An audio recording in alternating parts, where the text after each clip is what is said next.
This will quiet your mind in a way nothing else has. What you're about to hear has helped millions find the rest their thinking can't give them, and it works differently than anything you've tried before. 12 ancient Buddhist stories that unlock something your mind already knows how to do but has forgotten: how to stop exhausting itself. A monk who found enlightenment through sweeping because he was too simple to understand philosophy. A centipede who forgot how to walk the moment it started thinking about walking. A woman who lost everything in one day and discovered freedom in the ruins. A teacher who answered the deepest question with complete silence. These stories do what meditation instructions can't. While you listen, your racing thoughts settle on their own. Not because you're trying to calm them, because ancient wisdom works on the tired mind in ways effort never will. This works even if you've never meditated, even if your mind never stops, even if every relaxation technique has failed you. The Buddha said, "The mind is difficult to subdue, ever swift, seizing whatever it desires. A tamed mind brings happiness." In the next 3 hours, you'll discover how, not through force or discipline, but through stories that let your exhausted mind finally rest. As these stories unfold, you'll feel the shift happening. Your breathing will deepen. The tension in your body will release. That exhausting mental noise will finally quiet down. Get comfortable now. Let your body settle completely. Take one full breath in and let it go. Your rest begins here.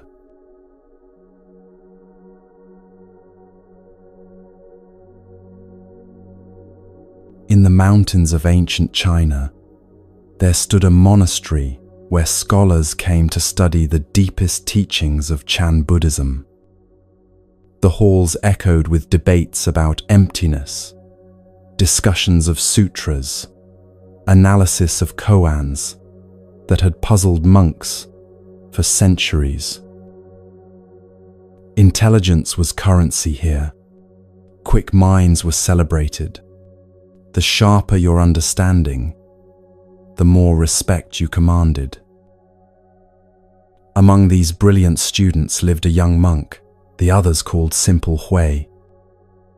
Not to his face, they weren't cruel, but behind his back, with a mixture of pity and exasperation, that's what they whispered. Simple Hui. Because no matter how the teachers explained the Dharma, no matter how many times the abbot broke down complex ideas into smaller pieces, Hui simply couldn't grasp them.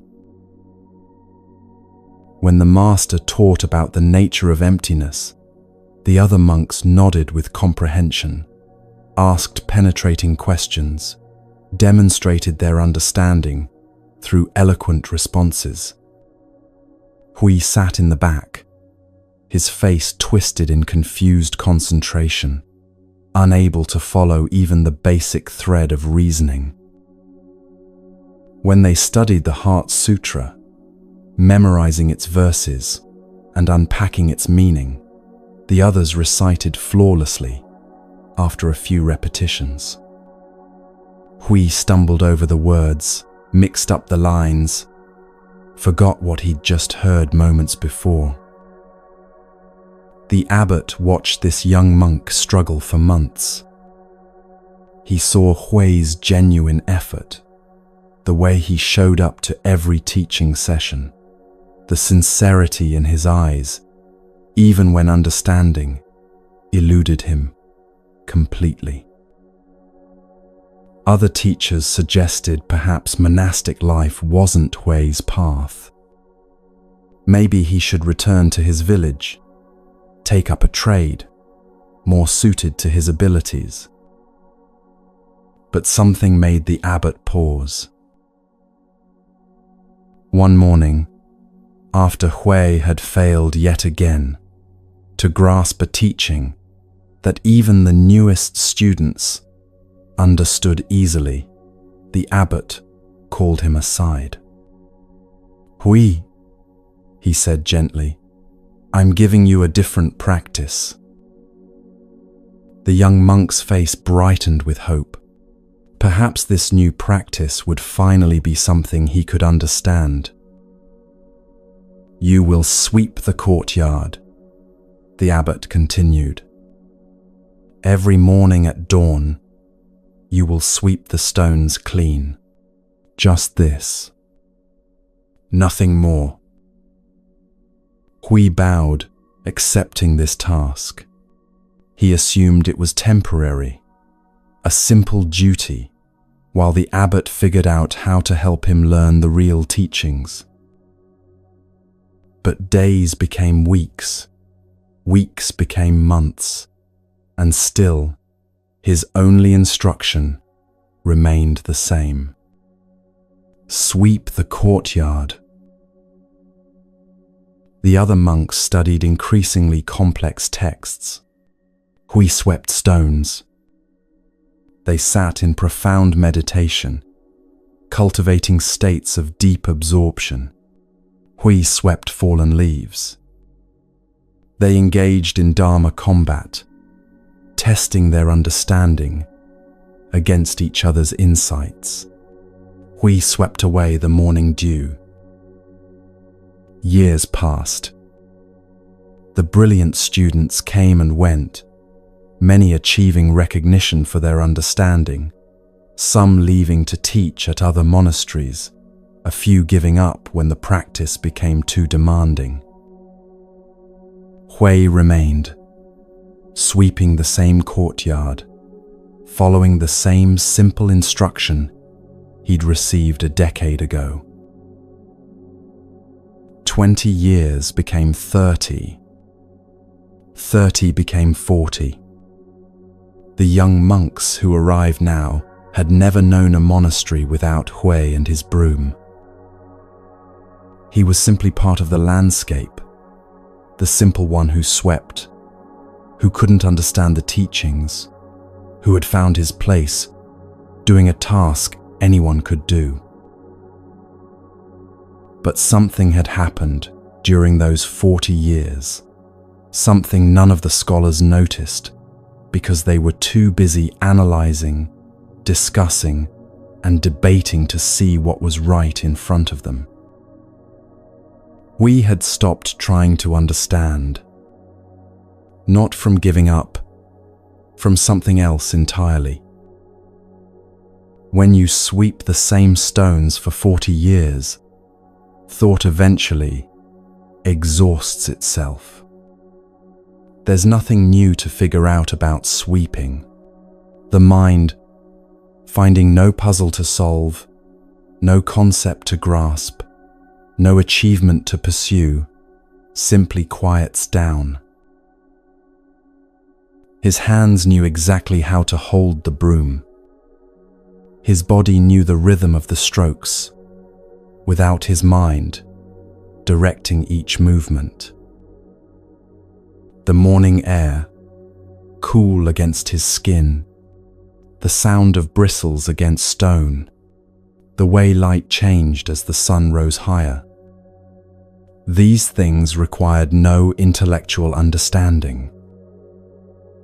They simply were, and he was simply there with them, sweep after sweep after sweep. One morning, the abbot, now very old, his hair completely white, stood watching Hui work.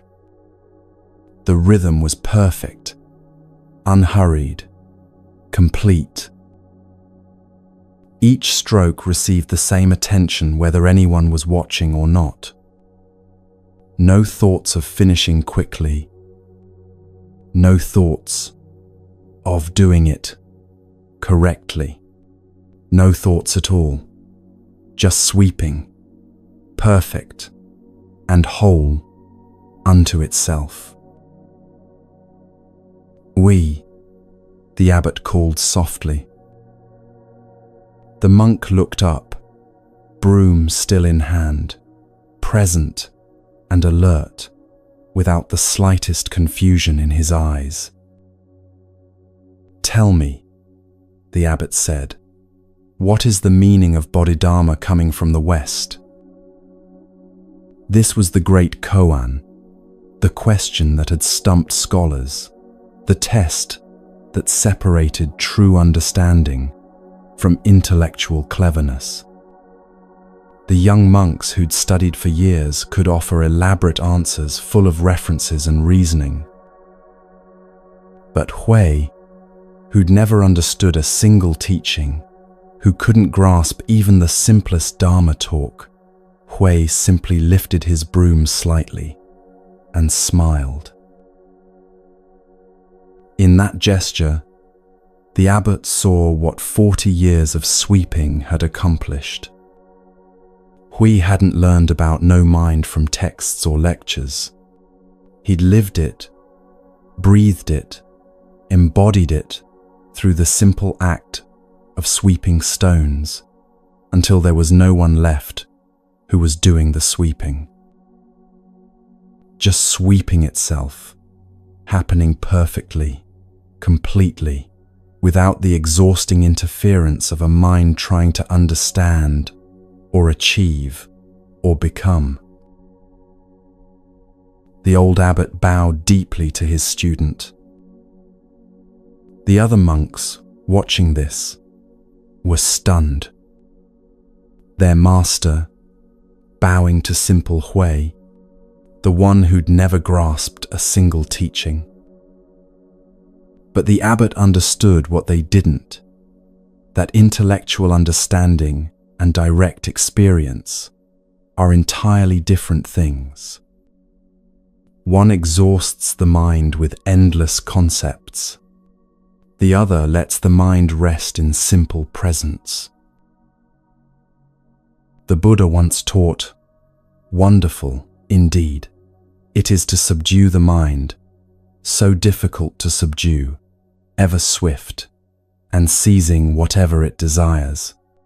A tamed mind brings happiness." But here's what the scholars miss. You don't tame the mind by thinking about taming the mind. You tame it by giving it something so simple, so complete, so utterly without complexity, that it has nothing left to grasp at, nothing left to figure out, nothing left to do, except finally rest. This is why Hui succeeded where brilliant students failed. They were trying to understand their way to freedom. He was simply sweeping. They filled their minds with concepts about emptiness. He emptied his mind by giving it 40 years of the same simple task. They knew all about meditation, could describe the stages of concentration, could debate the fine points of practice. He just swept, and in that sweeping, found what all their knowledge pointed toward, but couldn't deliver. Your own mind is probably doing right now what those scholar monks spent their lives doing. Trying to figure things out, analyzing, comparing, evaluating, planning. Listening to these words while simultaneously thinking about them, judging whether this story is useful, wondering if you're understanding correctly, checking whether you're relaxing the right way. This is the peculiar trap of human consciousness. We think about our thinking. We watch ourselves experiencing. We evaluate our own evaluations. Right now, part of your mind is probably monitoring how relaxed you are, which immediately makes you less relaxed because monitoring requires mental effort. Another part is judging whether you're getting it, which creates distance from actually experiencing anything directly. Another part is already planning what comes next, which pulls you out of this moment entirely. This recursive loop, thinking about thinking, watching yourself think about thinking, judging your watching of your thinking, consumes enormous energy. It's like running a computer program that does nothing except monitor itself, monitoring itself, endlessly. No wonder you're exhausted. The thinking mind trying to solve the problem of thinking is like trying to put out a fire with gasoline. More thinking doesn't quiet thinking. It just creates more to think about. More analysis doesn't stop analysis. It becomes another thing to analyze. More techniques for calming the mind just give the mind more techniques to worry about doing correctly. But here's what Hui discovered. Through 4 decades of sweeping, your body already knows how to rest. It doesn't need instructions or understanding or techniques. When you give it something simple enough, concrete enough, immediate enough, the thinking mind has nothing to grab onto. It can't analyze sweeping for 40 years because there's nothing there to analyze. It can't figure out the right way to sweep because there's just sweeping happening, complete in itself. This isn't about becoming simple or giving up intelligence. It's about recognizing that intellectual understanding and direct experience are different paths, and sometimes the smartest thing the thinking mind can do is stop trying to think its way to peace. Those brilliant scholar monks knew everything about Buddhism. They could explain emptiness, discuss non-attachment, describe meditation states with precision. But knowing about rest and actually resting are not the same thing. Knowing about freedom and being free are entirely different. And sometimes, perhaps most times, the direct path is the one that bypasses knowing altogether.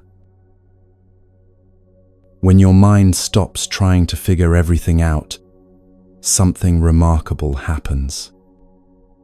Not dramatic, not special, just the quiet recognition that you don't need to understand everything to experience it fully. You don't need to analyze peace to feel it. You don't need to master rest to rest. You just need to stop making it complicated. Hui spent 40 years with a broom, and in that simplicity, found what decades of complex study couldn't deliver.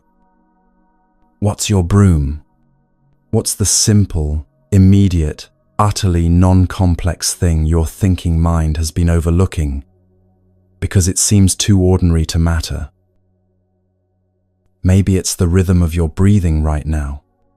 Maybe it's the weight of your body against whatever surface holds you.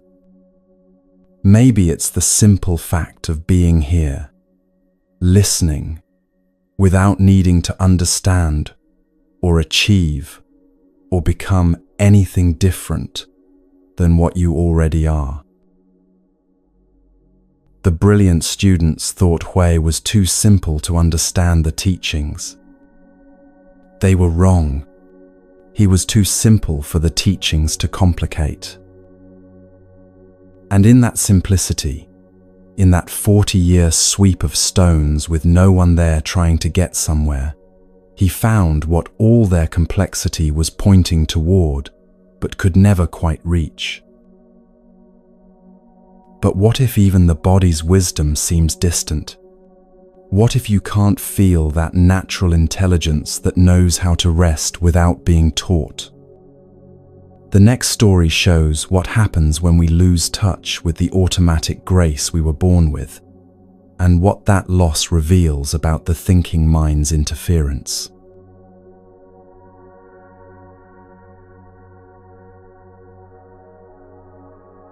There once lived a centipede who moved through the forest floor with effortless grace. 100 legs working in perfect harmony, flowing like water over rocks and roots and fallen branches. She never stumbled, never hesitated, never needed to think about which leg should move when or how to coordinate the intricate dance of all those tiny feet. Her body simply knew. One morning, as she crossed a sun-dappled path, a toad sitting on a nearby stone watched her move with obvious fascination.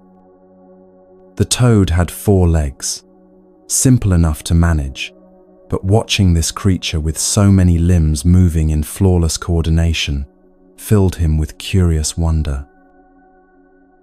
"Excuse me," the toad called out. "I hope you don't mind my asking, but I've been watching you move, and I'm absolutely amazed. How on earth do you manage all those legs? Which one do you move first? How do you keep track of them all? How do you know which leg goes forward when?" The centipede stopped.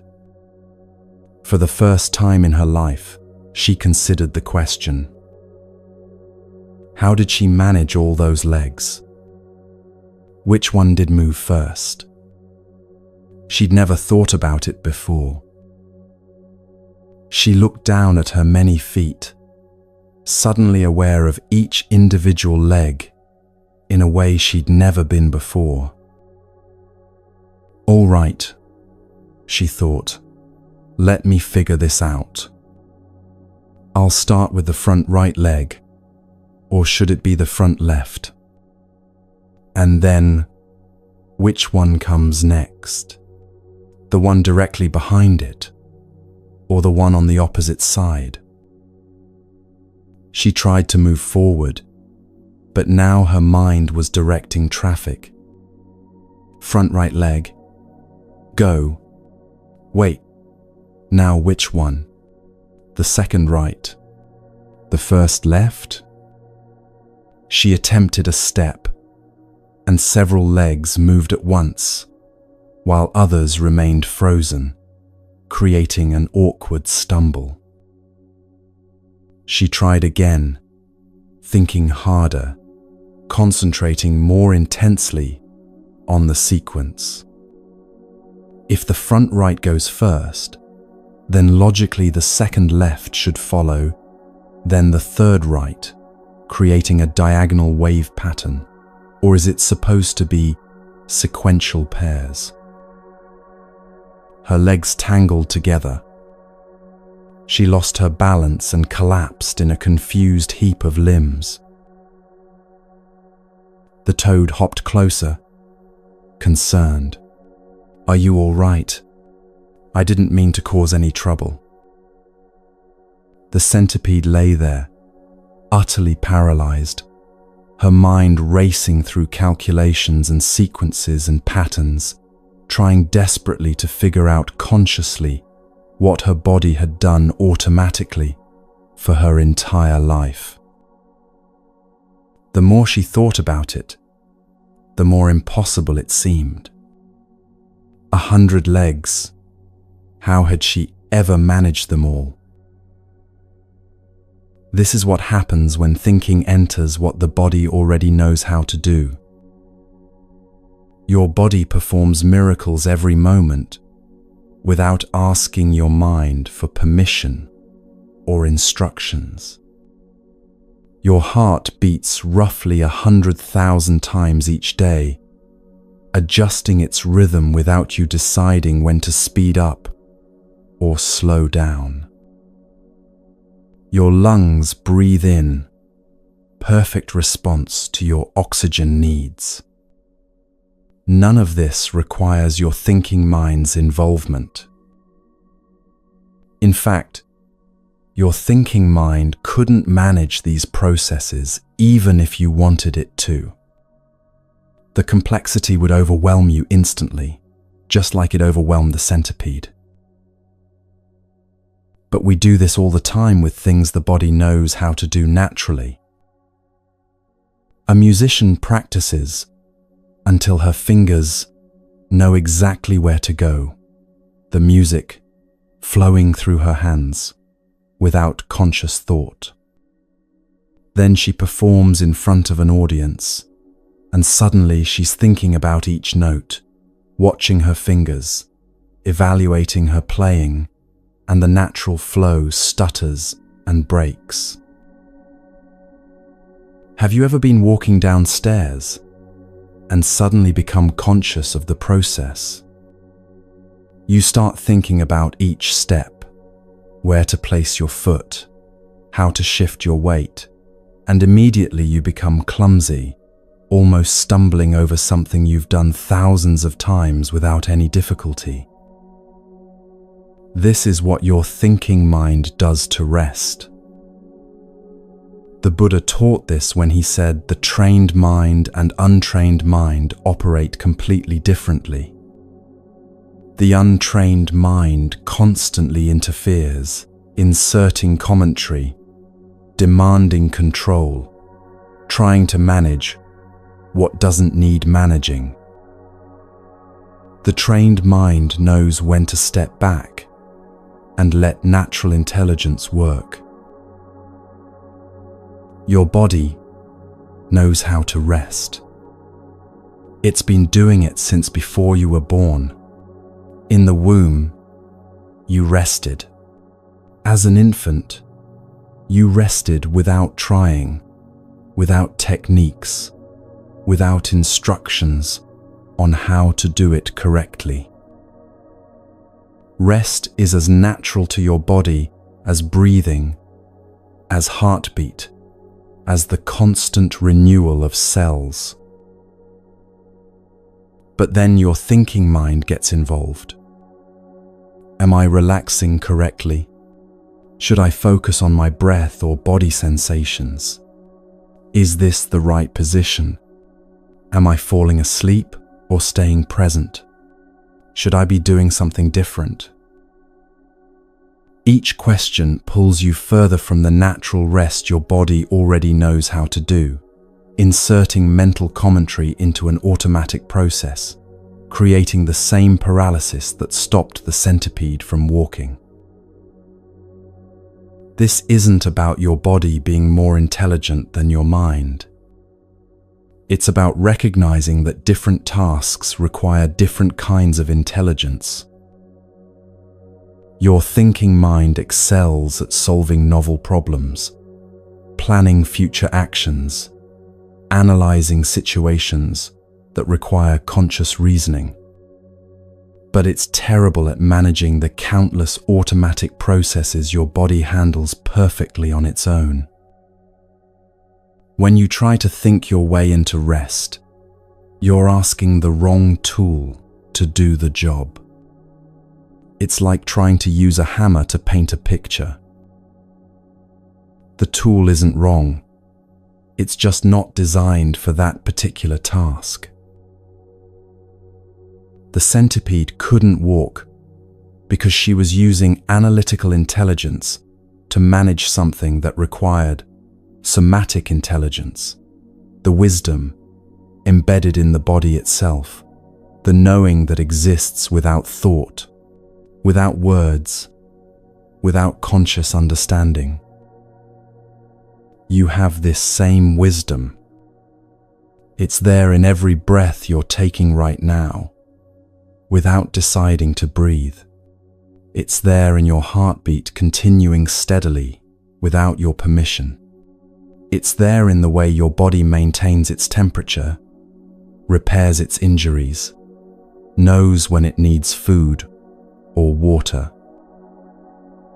All of this happening perfectly, constantly, without your thinking mind's involvement.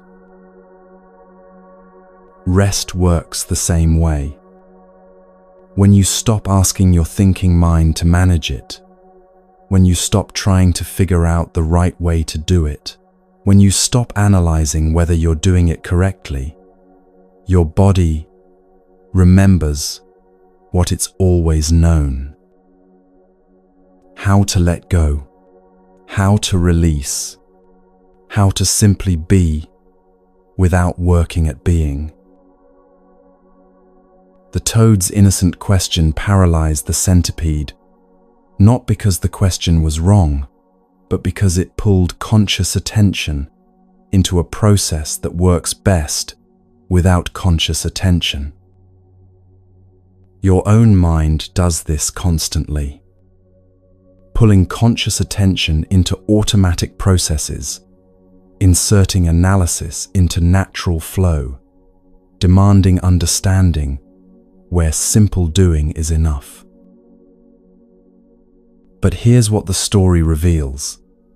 The centipede wasn't actually broken when she couldn't walk. Her legs still worked perfectly. Her body still knew exactly what to do. The only thing blocking her natural movement was the thinking mind's insistence on understanding and controlling what had always worked fine without understanding or control.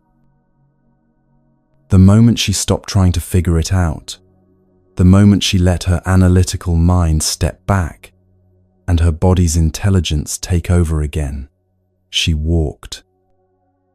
Not because she learned anything new, not because she finally understood the correct sequence, but because she stopped interfering with what her body already knew. Your tired mind isn't tired because something is wrong with you. It's tired because it's been trying to consciously manage things that work better without conscious management. It's been trying to think its way into states that emerge naturally when thinking stops trying so hard. Right now, your body knows how to rest. It's already doing it in 1,000 ways. Your breathing deepening slightly, your muscles releasing tension you didn't know you were holding, your nervous system shifting toward calm.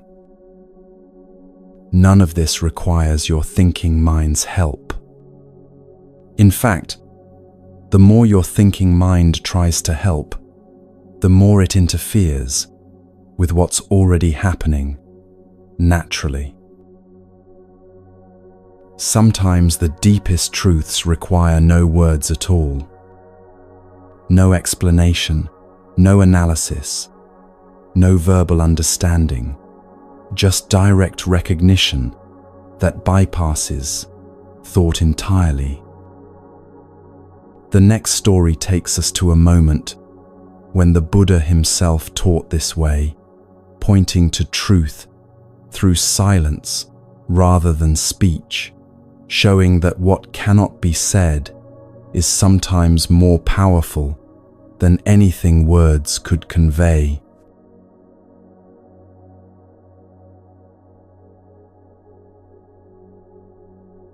On Vulture Peak, a mountain sacred to seekers of truth, a vast assembly gathered to hear the Buddha teach. Thousands of monks sat in neat rows, their robes the color of earth and saffron, their faces turned upward with anticipation. Lay followers crowded the outer edges, hoping to catch even a few words of wisdom from the awakened one. The air itself seemed to wait, holding its breath for what would surely be a profound discourse on the nature of reality, the path to liberation, the deepest truths of existence. These gatherings were known across the land. The Buddha's teachings could last hours, sometimes days, as he carefully unpacked the Dharma through stories, analogies, logical reasoning, and patient explanation. His words had the power to transform lives, to shift perspectives so completely that people walked away, seeing the world with entirely new eyes. Today's crowd had traveled from distant villages, some for many days, to hear whatever teaching he would offer. The Buddha took his seat on the teaching platform. The assembly fell silent. 10,000 pairs of eyes watching, 10,000 minds ready to receive his words, to analyze them, to memorize them, to carry them back to their communities and share what they had learned. Scribes prepared to record every syllable. Senior disciples leaned forward, ready to ask clarifying questions if needed. The newest students sat with notebooks, determined not to miss a single insight. The Buddha reached down beside his seat and picked up a single white lotus flower. He held it up, turning it slowly so the assembly could see it from all angles. The pure white petals, the golden center, the green stem still dripping with water from the pond where it had been growing just hours before. Then he simply sat there, holding the flower, saying nothing. The silence stretched. 1 minute, 2 minutes, 3. The assembly began to shift uncomfortably. Surely the teaching would begin soon. Surely this was just a dramatic pause before he launched into an explanation of what the flower represented. Purity, perhaps, or the unfolding of enlightenment, or the beauty that grows from muddy water. But the Buddha remained silent, simply holding the flower, his eyes soft and present, a slight smile playing at the corners of his mouth. 5 minutes passed. 10. The crowd grew restless. What did this mean? Was this a test? A riddle they were supposed to solve? Minds raced, trying to figure it out, trying to extract meaning from the silence, trying to understand what the flower was meant to teach them. Some students thought it must be about impermanence. The flower would wilt and die, showing the transient nature of all things. Others thought it represented Buddha nature, the inherent purity that exists in all beings, despite growing in the mud of suffering. Still, others constructed elaborate interpretations, involving the petals as the eightfold path, or the stem as the connection between earth and enlightenment. Their minds worked furiously, building concepts, creating frameworks, trying to translate the simple gesture into words they could understand, analyze, and remember. And then, in the midst of all this mental activity, one person in the vast assembly smiled. Mahakashyapa, sitting quietly in the third row, suddenly smiled, not the smile of someone who has figured out the answer to a puzzle, but the smile of someone who has seen something directly, without the interference of thought, without the need for explanation. The Buddha saw this smile and nodded. I have the treasure of the true Dharma I, the marvelous mind of nirvana, the true form without form, the subtle gateway of the Dharma. It does not depend on words and letters, but is a special transmission outside the scriptures. This I entrust to Mahakashyapa. The assembly was stunned. What had just happened? What had Mahakashyapa understood that they had missed? They had all seen the same flower, heard the same silence. What was there to get? But that was exactly the point. There was nothing to get, nothing to figure out, nothing to translate into concepts and carry away in the mind's filing cabinet of spiritual knowledge. Mahakashyapa hadn't understood the flower. He had simply seen it, directly, completely, without his thinking mind inserting itself between his awareness and the actual living presence of white petals, golden center, green stem. While everyone else was busy trying to understand what the flower meant, Mahakashyapa had simply met the flower as it was, and in that direct meeting, without words, without concepts, without the exhausting work of interpretation, he touched what the Buddha was pointing toward. This is what happens when we stop trying to translate everything into language. Right now, you're hearing these words, and your mind is probably doing what the assembly did, trying to understand, trying to figure out the lesson, trying to extract meaning that you can grasp and hold on to. This isn't wrong. Words have their place, but they can also become a barrier between you and direct experience. Think about the last time you saw something truly beautiful, a sunset maybe, or a child's face lit up with joy, or a moment of unexpected grace. What did your mind do? Probably started narrating immediately. That's beautiful, it said, already one step removed from actually seeing. Then perhaps it compared this sunset to other sunsets you've seen, or it started planning how to describe it to someone else, or it pulled out your phone to take a picture, which meant you were now looking at the sunset through a screen rather than directly. Each of these moves, labeling, comparing, narrating, capturing, pulls you out of direct experience and into thinking about experience. The thinking isn't bad, but it's also not the same as actually being present with what's right in front of you. The Buddha could have given a brilliant discourse about the lotus flower.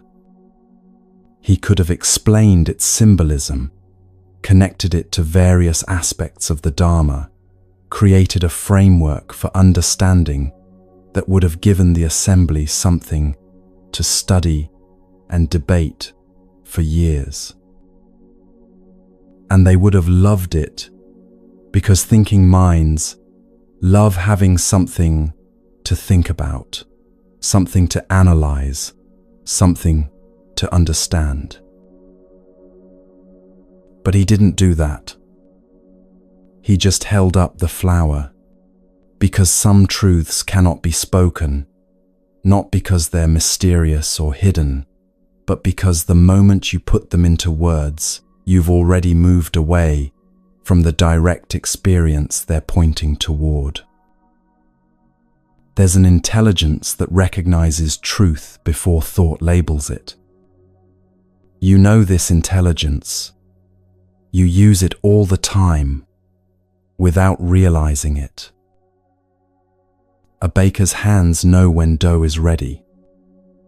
Not because the baker is thinking about gluten development and hydration ratios, but because 10,000 batches have taught her hands to feel the exact texture, the subtle resistance, the way properly developed dough responds to pressure.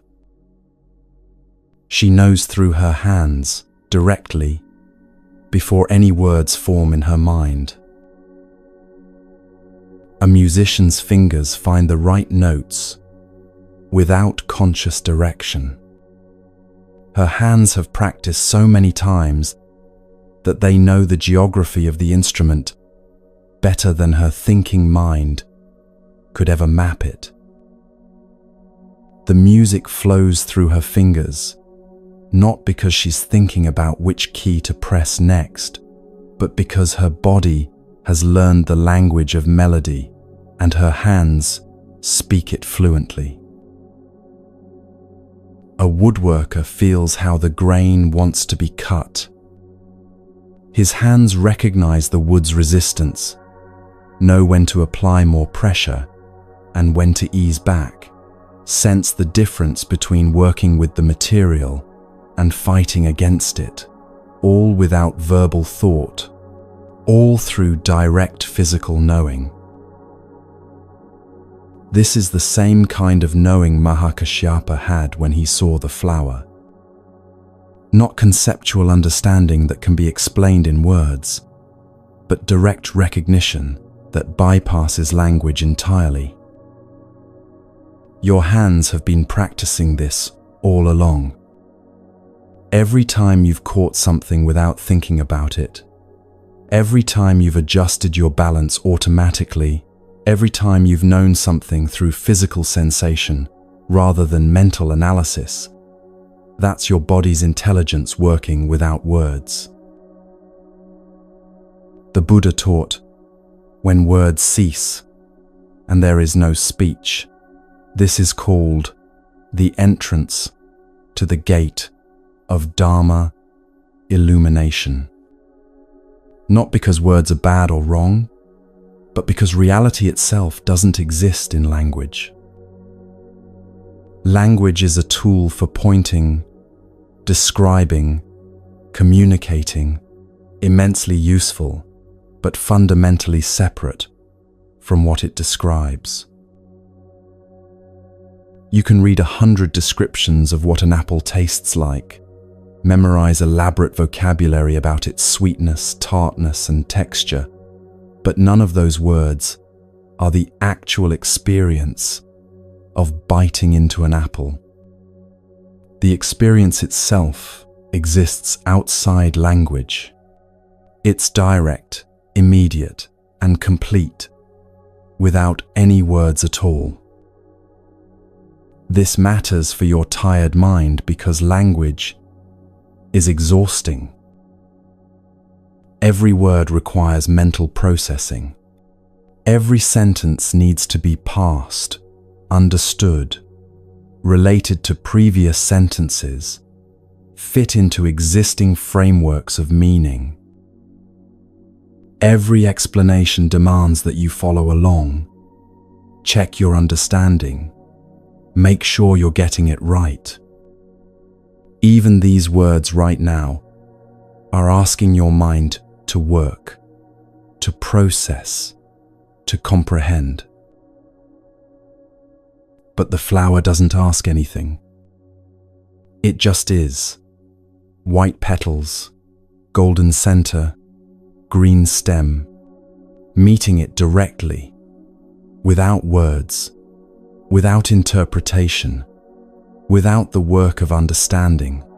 Your mind can finally rest. This is what your body knows, that your thinking mind keeps forgetting. Your body lives in direct experience constantly. It feels temperature without naming it hot or cold. It senses tension and release without labeling them. It knows tiredness and energy as direct physical reality, not as concepts to be understood. A potter's hands know when clay has the right moisture, not because they've memorized a formula, but because they've touched countless pieces of clay and can feel the difference directly. A gardener's fingers know how deep to plant a seed, not from measuring, but from an embodied sense of rightness that comes from years of handling soil and watching what grows. A cook's hands know when bread dough has been kneaded enough, not from counting folds, but from the way the dough responds under their palms.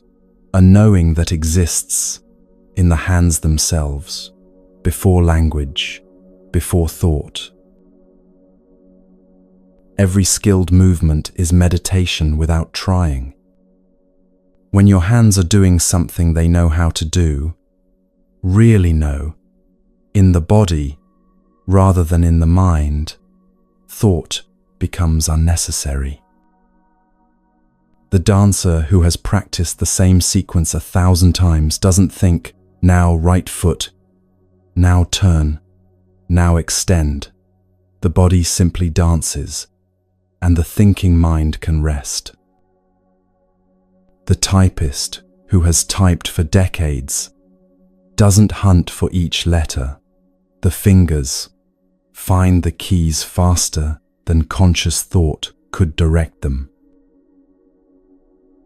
This is your body practicing no mind every time it performs a familiar skill. Not something you need to learn or achieve, something you already do whenever you trust your physical intelligence over your analytical mind. But here's what happens. You watch yourself. The baker second guesses her hands, thinking maybe she should check the recipe again. The musician becomes conscious of her fingering and suddenly stumbles over notes she's played perfectly 1,000 times. The woodworker starts analyzing his technique and loses the intuitive feel that guided him. When you watch yourself doing something, you split your attention. Part of you is doing the thing, and part of you is monitoring the doing, evaluating it, judging it, checking if it's being done correctly. This is what happened to the centipede when the toad asked about her legs. This is what happens to your rest when your thinking mind starts managing it. The assembly on Vulture Peak was watching, analyzing, trying to understand, and they missed what was right in front of them. Mahakashyapa wasn't trying to understand. He was simply present, directly meeting the flower without the interference of interpretation, without the exhausting work of turning experience into explanation. Your hands already know this.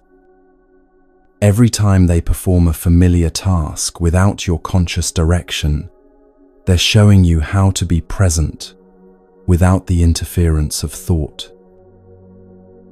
The question isn't how to learn this. You already know it. The question is how to stop watching yourself long enough to let this natural intelligence work.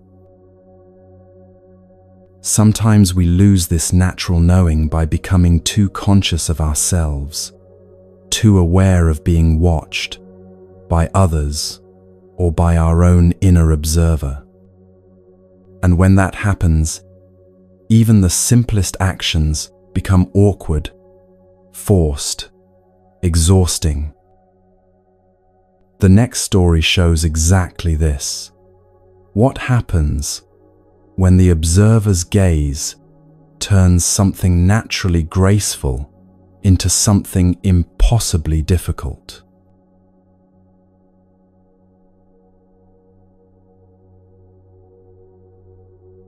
Sona was born without sight. He entered the world the way all infants do, crying, breathing, hungry for milk, but his eyes never registered the faces leaning over him, never tracked movement across a room, never learned to distinguish his mother's features from shadows on the wall. Darkness was not something he experienced as the absence of light. It was simply the way his world was, complete and whole, requiring no comparison to anything else.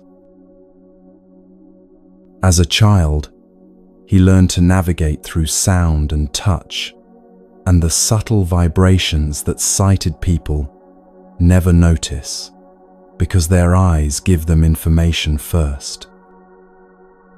He knew his mother's approach by the particular rhythm of her footsteps, could distinguish his father's breathing from his brother's, felt the warmth of sunlight on his skin without needing to see its source. His world was rich with texture, temperature, sound, and sensation, a complete reality that never felt limited because he'd never known it any other way. When he heard about the Buddha's teaching, something in those words spoke to him.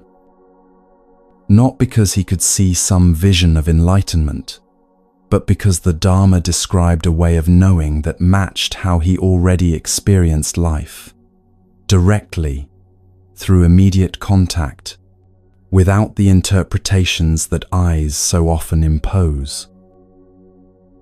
He went to the monastery and asked to become a monk.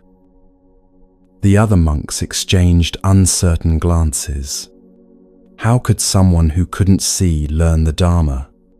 How would he read the texts, observe the proper forms, navigate the practices that seemed to require sight at every turn? But the Buddha welcomed him without hesitation. The Dharma is not found in texts alone, he said. It's found in direct experience, which Sona already knows intimately. The teaching began not with scrolls or visual demonstrations, but with sound. A senior monk would speak the teachings aloud, slowly, clearly, and Sona would listen with an attention that sighted students rarely achieved. When others' eyes wandered to movements in the room, to the play of light through windows, to the faces of fellow students, Sona's full awareness rested in the words themselves, their meaning, their rhythm, their subtle implications. He learned the Four Noble Truths through feeling them in his own experience. Suffering, he knew it not as a concept, but as the actual sensation of discomfort, frustration, the wanting things to be different than they were. The cause of suffering, he felt how his mind created stories about his blindness, wishing he could see, comparing himself to sighted monks, building elaborate narratives of limitation. The end of suffering, he experienced directly what happened when those stories quieted, when wanting ceased, when the mind simply rested in what was actually present rather than what it imagined should be present. Touch became his primary teacher. His hands learned the textures of everything, the smoothness of polished meditation beads, the rough grain of wooden prayer wheels, the particular way robes folded, the shapes of offering bowls, the living warmth of another person's hand in greeting. Through touch, he understood impermanence directly. He could feel how everything changed, temperature shifting throughout the day, surfaces wearing smooth under repeated contact, his own body aging and transforming. Sound revealed patterns that sighted people missed entirely.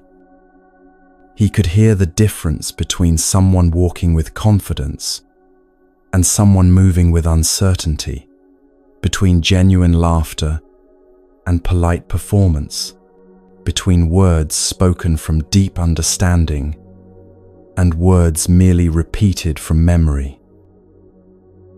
The quality of silence spoke to him. The silence after a profound teaching felt different than the silence of confusion, though sighted monks often couldn't tell them apart. Within 3 years, something shifted in Sona that the other monks could sense, even if they couldn't quite name it. He carried a quality of complete presence that even senior practitioners envied. When he sat in meditation, there was no sense of him trying to get somewhere or achieve something. He was simply there, fully, his attention not divided by visual distractions, not pulled toward what he could see in the distance or what might be happening across the room. The Buddha recognized what had happened. Sona had become an arahant, one who has fully awakened, whose mind no longer creates unnecessary suffering, who lives in direct contact with reality as it actually is. But here's what surprised the other monks most. When they asked Sona to teach, expecting he would speak about accepting limitations or making the best of difficult circumstances, he said something completely different. Sight can be the greatest obstacle to seeing clearly, he told them. Your eyes show you surfaces and shapes, colors and movements, and your minds immediately create stories about what you're seeing. You see a person's face and decide they're happy or sad, trustworthy or suspicious, attractive or plain. You see an object and label it valuable or worthless, desirable or disposable. Your eyes give you so much information that your thinking mind never stops interpreting, never rests from the work of making sense of everything you see. He was right. The sighted monks realized how their eyes constantly fed information to their thinking minds, which then worked tirelessly to organize, categorize, judge, and respond to everything they saw. Walking through a garden, their eyes took in hundreds of visual details every second: colors, shapes, movements, relationships between objects, and their minds processed all of it, creating an ongoing commentary about what they were experiencing. Sona walked through the same garden, and his experience was completely different. He felt the sun's warmth on his left cheek, heard birds calling from specific locations, smelled flowers whose fragrance shifted as breezes moved, sensed the ground's texture changing under his feet. His mind wasn't processing visual information or creating stories about what things looked like. It simply rested in direct sensory contact with what was actually present. This is what the Buddha meant when he taught about direct knowing versus conceptual knowing.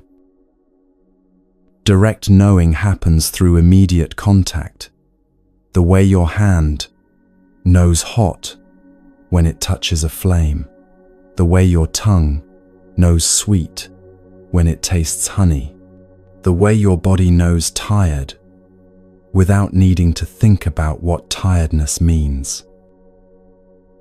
This knowing doesn't require words or concepts or explanations. It's complete in itself, instant, and accurate. Conceptual knowing happens through the thinking mind's interpretation of experience. You see fire and your mind thinks dangerous or beautiful or useful for cooking, all concepts layered on top of the direct experience of light and heat. These concepts aren't wrong, but they're also one step removed from the actual reality you're encountering. And maintaining all these concepts, all this ongoing interpretation, exhausts the mind. Sona's blindness forced him to rely on direct knowing because he couldn't access the visual information that usually triggers conceptual interpretation. He couldn't see someone's face and make assumptions about their character. He had to encounter them directly through tone of voice, quality of presence, the way they moved and spoke and related. He couldn't see an object and immediately categorize it as beautiful or ugly, new or old, expensive or cheap. He had to meet it through touch, weight, texture, direct properties, rather than visual interpretations. This is why we use the word insight for deep understanding, even though seeing has nothing to do with it. Real insight isn't visual. It's direct knowing that bypasses the eyes entirely, bypasses all conceptual thinking, and contacts truth immediately. Sona had this insight, not despite his blindness, but in many ways because of it. When one sense is removed, the others intensify.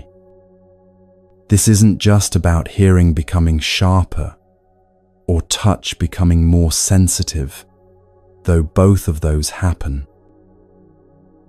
It's about attention itself becoming more focused, less divided, more capable of resting in single-pointed awareness rather than scattering across multiple inputs simultaneously. You can experience this yourself right now. Close your eyes for a moment and notice how your awareness of sound immediately sharpens. You hear things that were present all along but that your visual attention was drowning out.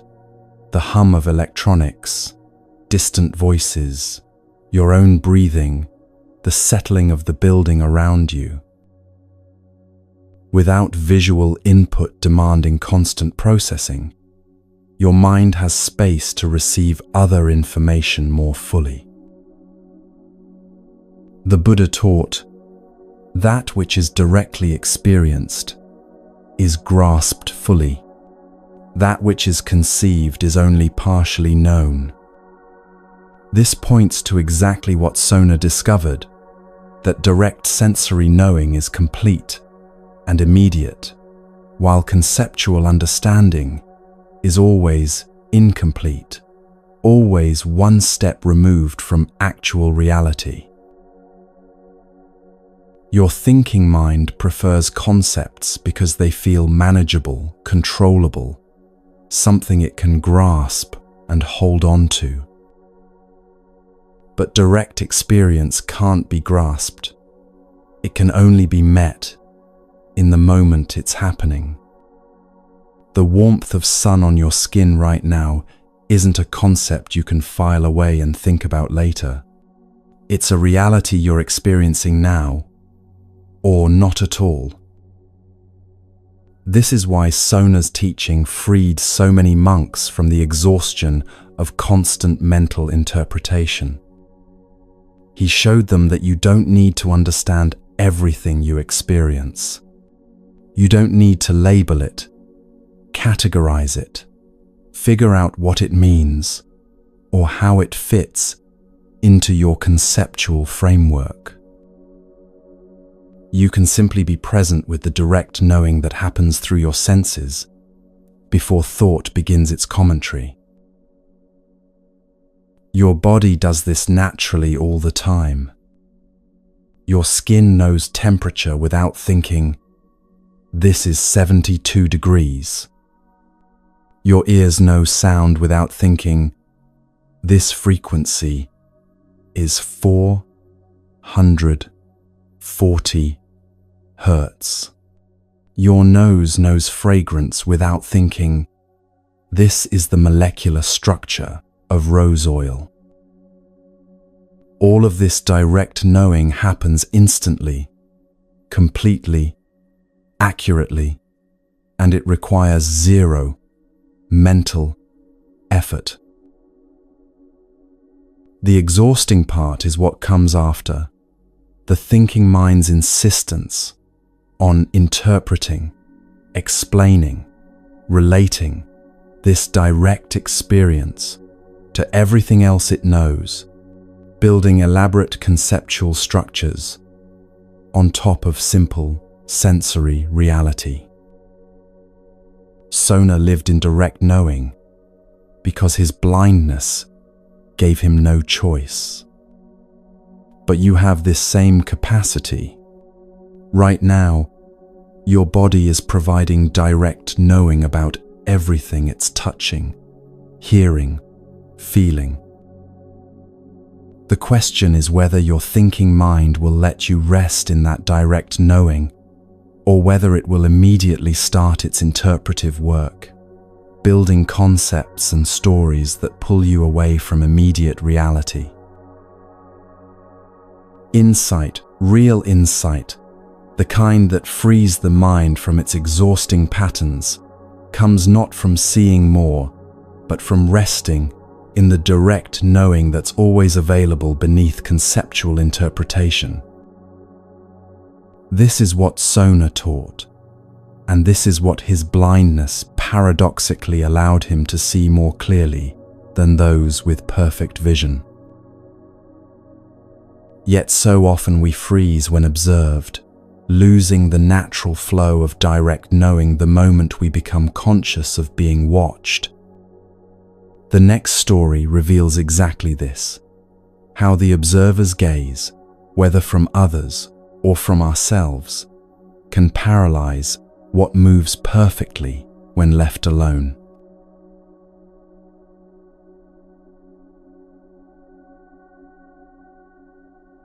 In a mountain monastery, there lived a young monk named Chen, who had a particular gift.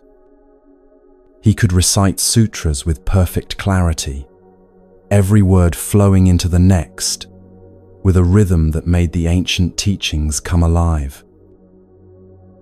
Alone in his small room at dawn, he would chant the texts he'd memorized, his voice steady and sure, never stumbling, never hesitating, the words emerging as naturally as breathing. His roommate often woke to the sound of these morning recitations and marveled at Chen's flawless delivery. The words came so smoothly, so effortlessly, that it seemed Chen had been born knowing these texts, rather than having spent years memorizing them. But there was something strange.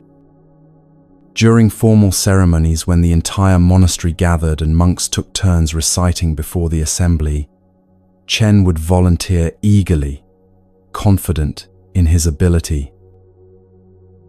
Yet the moment he stood before the group, something happened. His voice would shake. He'd lose his place. Words that flowed perfectly in private would tangle in his mouth, and he'd stumble through passages he knew by heart, his face flushing with embarrassment as he struggled to the end.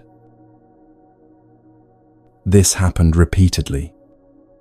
Perfect in solitude, paralyzed before others.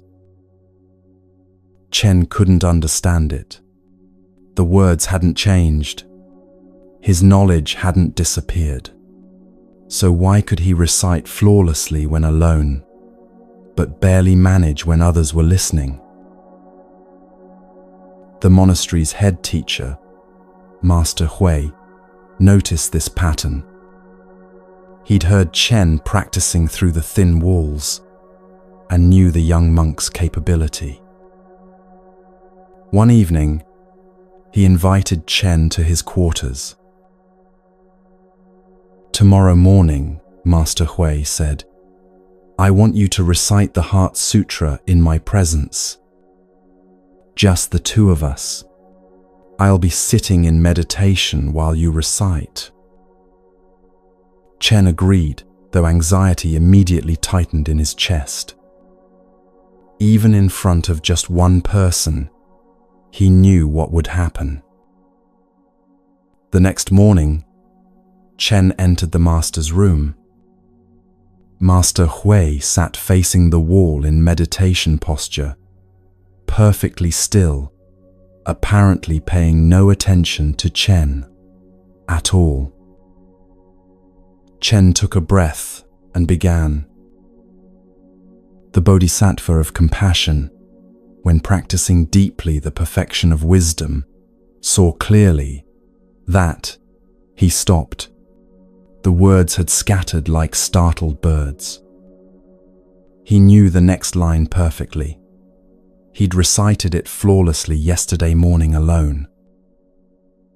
But now, knowing Master Huyi was listening, even with his back turned, Chen's mind went blank. He started again, made it 3 lines further, then stumbled. Started again, stumbled again. His perfect recitation had become a halting, awkward mess. Master Hui remained silent, unmoving, his back still turned. Chen felt the familiar shame rising. He was failing again, proving himself incapable, demonstrating his inadequacy right in front of the one person whose respect he most wanted. He tried harder, concentrating intensely on each word, which only made things worse. Then Master Hui spoke without turning around. "Chen, who is reciting right now?" The question was so unexpected that Chen forgot to be nervous for a moment. "I am, Master," he answered. "And who is listening to you recite?" "You are, Master." "And who else is listening?" Chen paused. "No one else is here, Master." "Look more closely," Master Hui said gently. "Who else is listening?" And suddenly, Chen saw it. He was listening, not just reciting, but simultaneously listening to himself recite, judging how he sounded, evaluating his performance, monitoring for mistakes, comparing this recitation to how it should sound. Part of him was speaking while another part was watching the speaking, criticizing it, anticipating failure, creating the very stumbling it feared. "I'm watching myself," Chen said quietly. "Yes," Master Hui replied. "And this watching, this is what tangles your words. When you recite alone, there's just reciting. When you recite before others, there's reciting, and also someone watching the reciting, judging it, trying to control it. This split divides your attention and fractures the natural flow." He continued, still facing the wall. "Now recite again, But this time, forget that I'm here. Forget that you're here. Let there be only the words themselves, arising and passing like clouds moving across the sky. Chen closed his eyes. He let his attention sink beneath the watching, beneath the judging, beneath the performance anxiety. Just words. Just sound emerging from silence and returning to silence. The Bodhisattva of compassion, when practicing deeply the perfection of wisdom, saw clearly that the 5 aggregates are empty. The words flowed. Each line emerged complete, natural, without effort or strain. Chen recited the entire sutra perfectly, and when he finished, he realized he'd completely forgotten Master Hui was there, forgotten to monitor his performance, forgotten to watch himself doing it. There had been only the recitation itself, whole and undivided. This is what happens when the watcher steps back. You have this watcher too, that part of your mind that simultaneously experiences and observes the experiencing, that lives your life while also monitoring how well you're living it. Right now, part of you is listening to these words, while another part is watching you listen, judging whether you're paying attention correctly, evaluating whether you're relaxed enough, checking if you're understanding properly. This split happens constantly. You're having a conversation while simultaneously watching yourself have it, monitoring your words, judging your responses, wondering what the other person thinks of you. You're walking down the street while watching yourself walk, aware of how you look, adjusting your posture, managing your appearance. You're trying to relax while watching yourself try to relax, evaluating how well you're doing at relaxing, which makes actual relaxation impossible. The Buddha taught about this when he spoke of self and not self. He said, "That which is inconstant is suffering. That which is suffering is not self.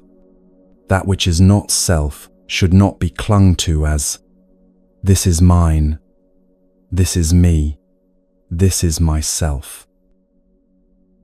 This points to the exhausting habit of creating a separate self, a watcher that stands apart from experience and tries to manage it. But here's the peculiar thing about this watcher. It thinks it's helping you. The watcher believes its job is protection. By constantly monitoring your performance, it thinks it's keeping you from embarrassment, failure, or rejection. By judging your actions, it believes it's ensuring you do things correctly. By maintaining vigilant awareness of how others perceive you, it imagines it's safeguarding your social standing. But watch what actually happens. Chen's watcher, trying to help him recite perfectly, created the very stumbling it was trying to prevent. The athlete's watcher, trying to ensure good performance, creates the tension that blocks natural movement. Your watcher, trying to help you relax, creates the self-consciousness that makes relaxation impossible. The watcher consumes enormous energy because it never rests. Even during sleep, it maintains some level of vigilance, which is why you wake up tired even after 8 hours of rest. It's constantly dividing your attention, part experiencing, part watching the experiencing, part judging the watching of the experiencing in an endless, recursive loop. This is why simple tasks become difficult when you're self-conscious. Walking is effortless until you're aware of being watched. Then suddenly, you're not sure what to do with your arms or whether your stride looks normal. Conversation flows naturally until you become conscious of being evaluated.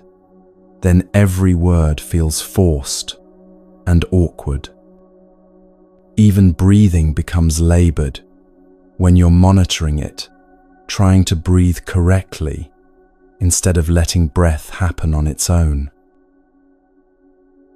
The split between experiencer and observer creates exhaustion because you're essentially trying to be in two places at once, living your experience while simultaneously standing outside it, judging how well you're living it.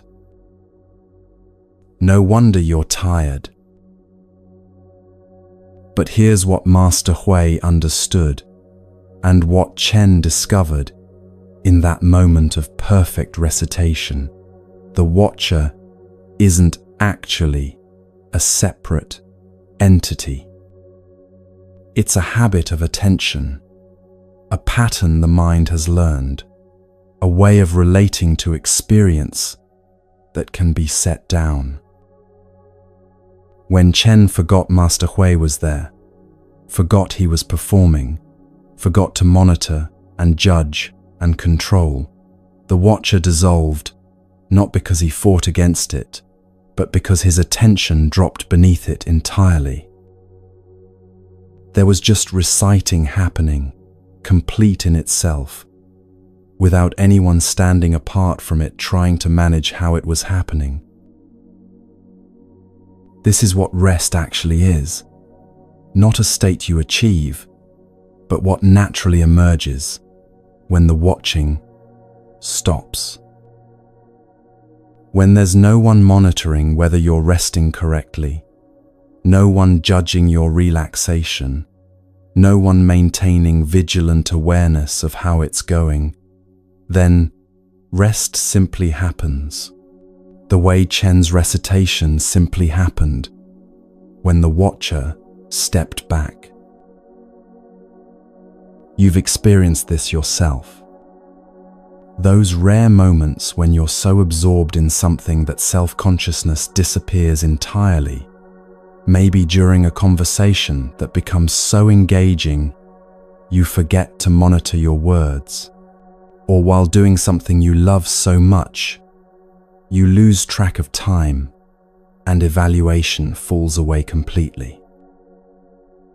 In those moments, the split between experiencer and observer collapses and you're simply present, whole, undivided. This wholeness isn't something you need to create or achieve. It's what's already there beneath the watching, beneath the judging, beneath the exhausting work of maintaining a separate observer who monitors everything. But sometimes, the watcher is so deeply entrenched, so habitual, that only something drastic can break its hold.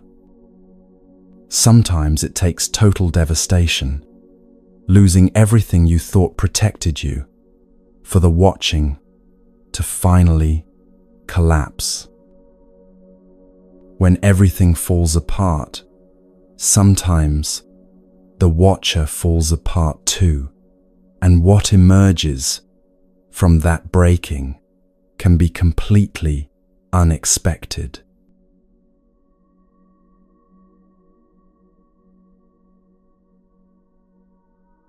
Ubiri had been a courtesan in her earlier life, admired throughout the city for her beauty and grace. But those years felt distant now, almost as if they'd happened to someone else entirely. What mattered, what consumed her entire world, was her daughter Jiva, a girl whose laughter could brighten any room, whose small hand fit perfectly in hers, whose very existence had transformed Ubiri from a woman focused on appearance and status into someone capable of pure, unconditional love.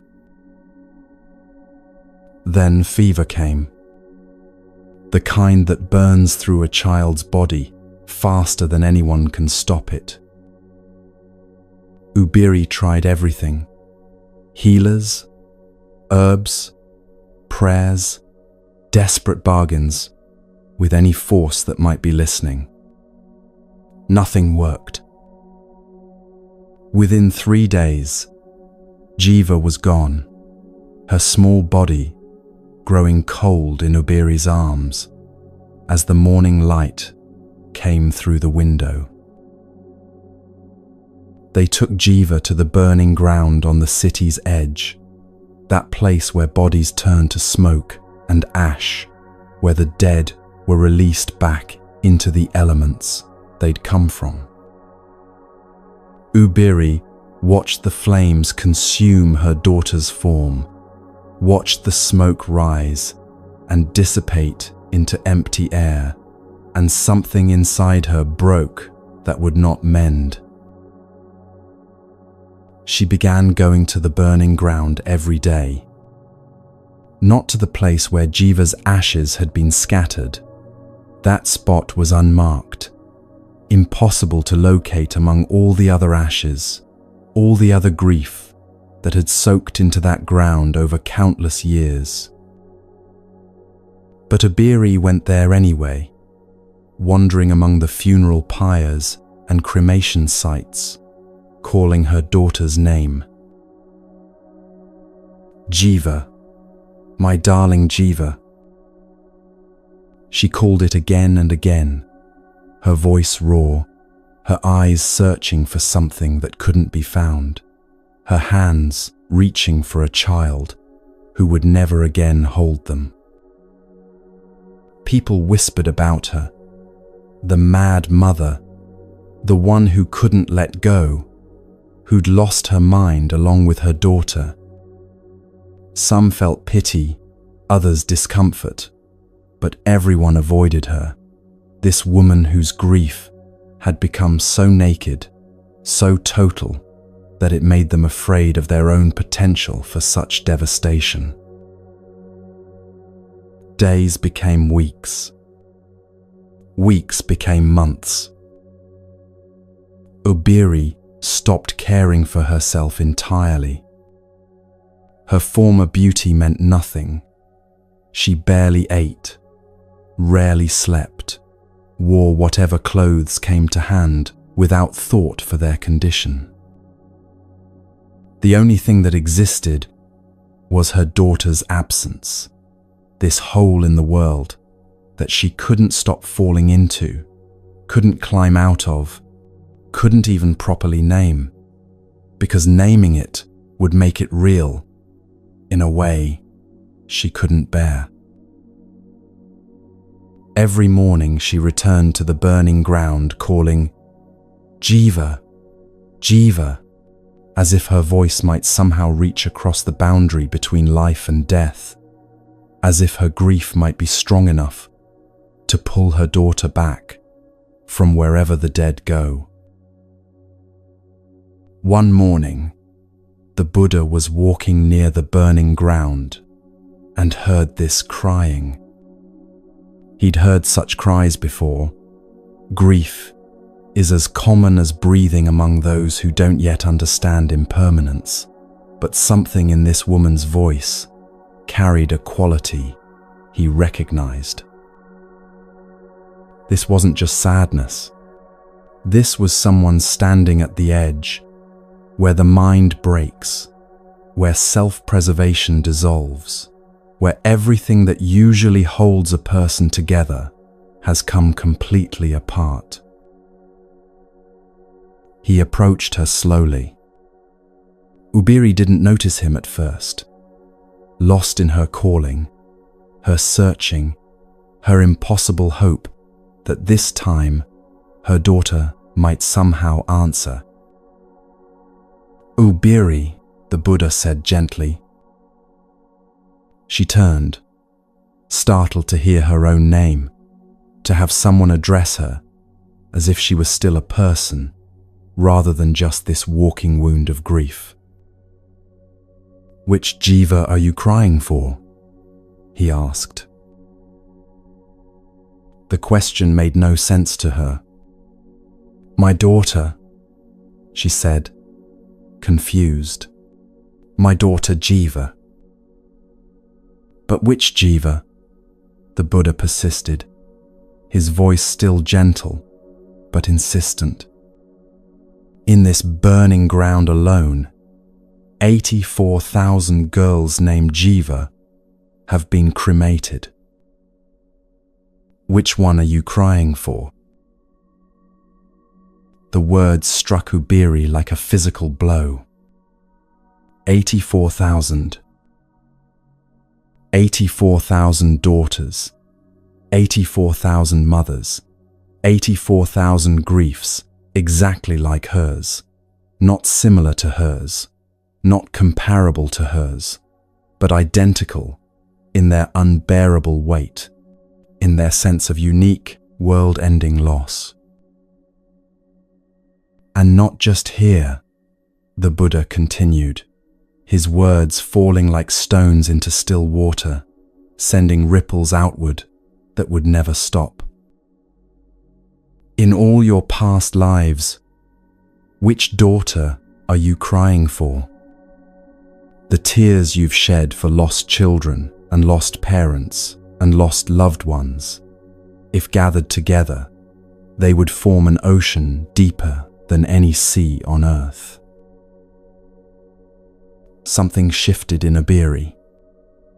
Not immediately, not all at once, but like ice, beginning to crack under spring sun. She'd been drowning in the specific, in this daughter, this loss, this unbearable particular grief. She'd made an identity out of being Jiva's mother, and when Jiva died, that identity shattered, leaving her wandering this burning ground, trying to find the pieces, trying to put back together who she'd been. But the Buddha was showing her something else entirely. Not that her grief didn't matter. It mattered absolutely, completely, with the full weight of a mother's love. But that this grief wasn't special, wasn't unique, wasn't setting her apart from all of humanity. It was connecting her to everyone who'd ever lived and lost, everyone who'd ever loved and watched what they loved disappear. "All that we love, we will lose," the Buddha said. "This is the nature of existence. Every meeting ends in parting. Every gathering ends in separation. Every birth ends in death.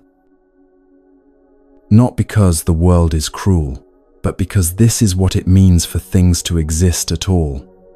They arise, they change, they pass away." For the first time in months, Ubiri stopped calling her daughter's name.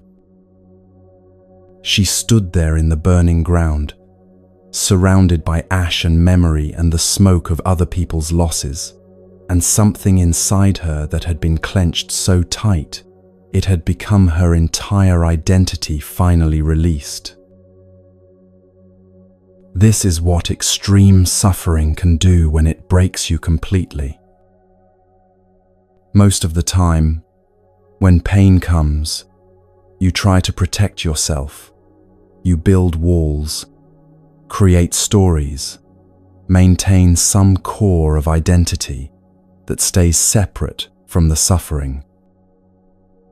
This is happening to me, but I am still me underneath it.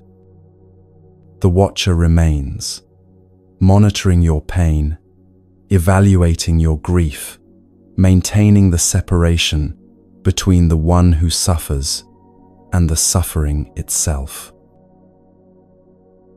But Obiri's grief was too total for that. It had dissolved all boundaries, all protection, all sense of a separate self who could stand apart and observe. She'd become her grief entirely. There was no Obiri separate from the pain, no observer watching the grieving, just this pure, undiluted experience of loss that had consumed everything else. This sounds like the worst thing that could happen. And in one sense it is, this complete breaking, this dissolution of all the structures that usually hold you together. But here's what the Buddha understood, and what Obiri discovered. When the watcher completely breaks down, when there's nothing left to protect or perform or maintain, something unexpected can emerge. Freedom. Not freedom from pain. The pain was still there. The loss was still real. Jiva was still gone and would never return. But freedom from the exhausting work of maintaining a separate self who had to manage the pain, control it, overcome it, somehow survive it, intact. When that structure collapsed entirely, what remained was something simpler, more immediate, less burdened by the constant work of self-maintenance. The Buddha taught, all formations are impermanent. When one sees this with insight, one becomes weary of suffering. This is the path to purity. These words point to exactly what Obiri experienced. Not that impermanence is a nice philosophical idea to contemplate, but that it's the fundamental nature of everything, including the self that seems so solid, so permanent, so necessarily in need of protection. Your own identity, the story of who you are, what you've accomplished, what you've lost, what defines you, this is also impermanent. It feels permanent because you're maintaining it constantly, reinforcing it through repetition, defending it against threats, performing it for others and yourself. This maintenance takes enormous energy. But when something breaks you so completely that you can't maintain it anymore, when grief or shock or devastation is so total that the usual structures of self-identity simply collapse, sometimes what emerges is a recognition that the self you were so carefully maintaining was always just a construction, always optional, always more exhausting than necessary. This doesn't mean extreme suffering is good, or necessary, or something to seek out. Obiri's grief was real and terrible, and not to be minimized. But the Buddha met her in that grief, and showed her something that transformed it, not by making the pain go away, but by revealing that the identity she'd built around being Jiva's mother, and then around being the mother whose child died, wasn't the deepest truth of what she was. When Obiri stopped calling for Jiva, she didn't stop loving her daughter. She didn't stop feeling the loss or pretend it hadn't happened. But she stopped making an identity out of that loss, stopped defining herself by the story of her suffering, stopped maintaining the exhausting separation between the one who grieves and the grief itself.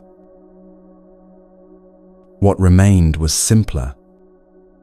Someone who had loved deeply and lost what she loved, which is just part of what it means to be human, to be alive, to care about anything at all.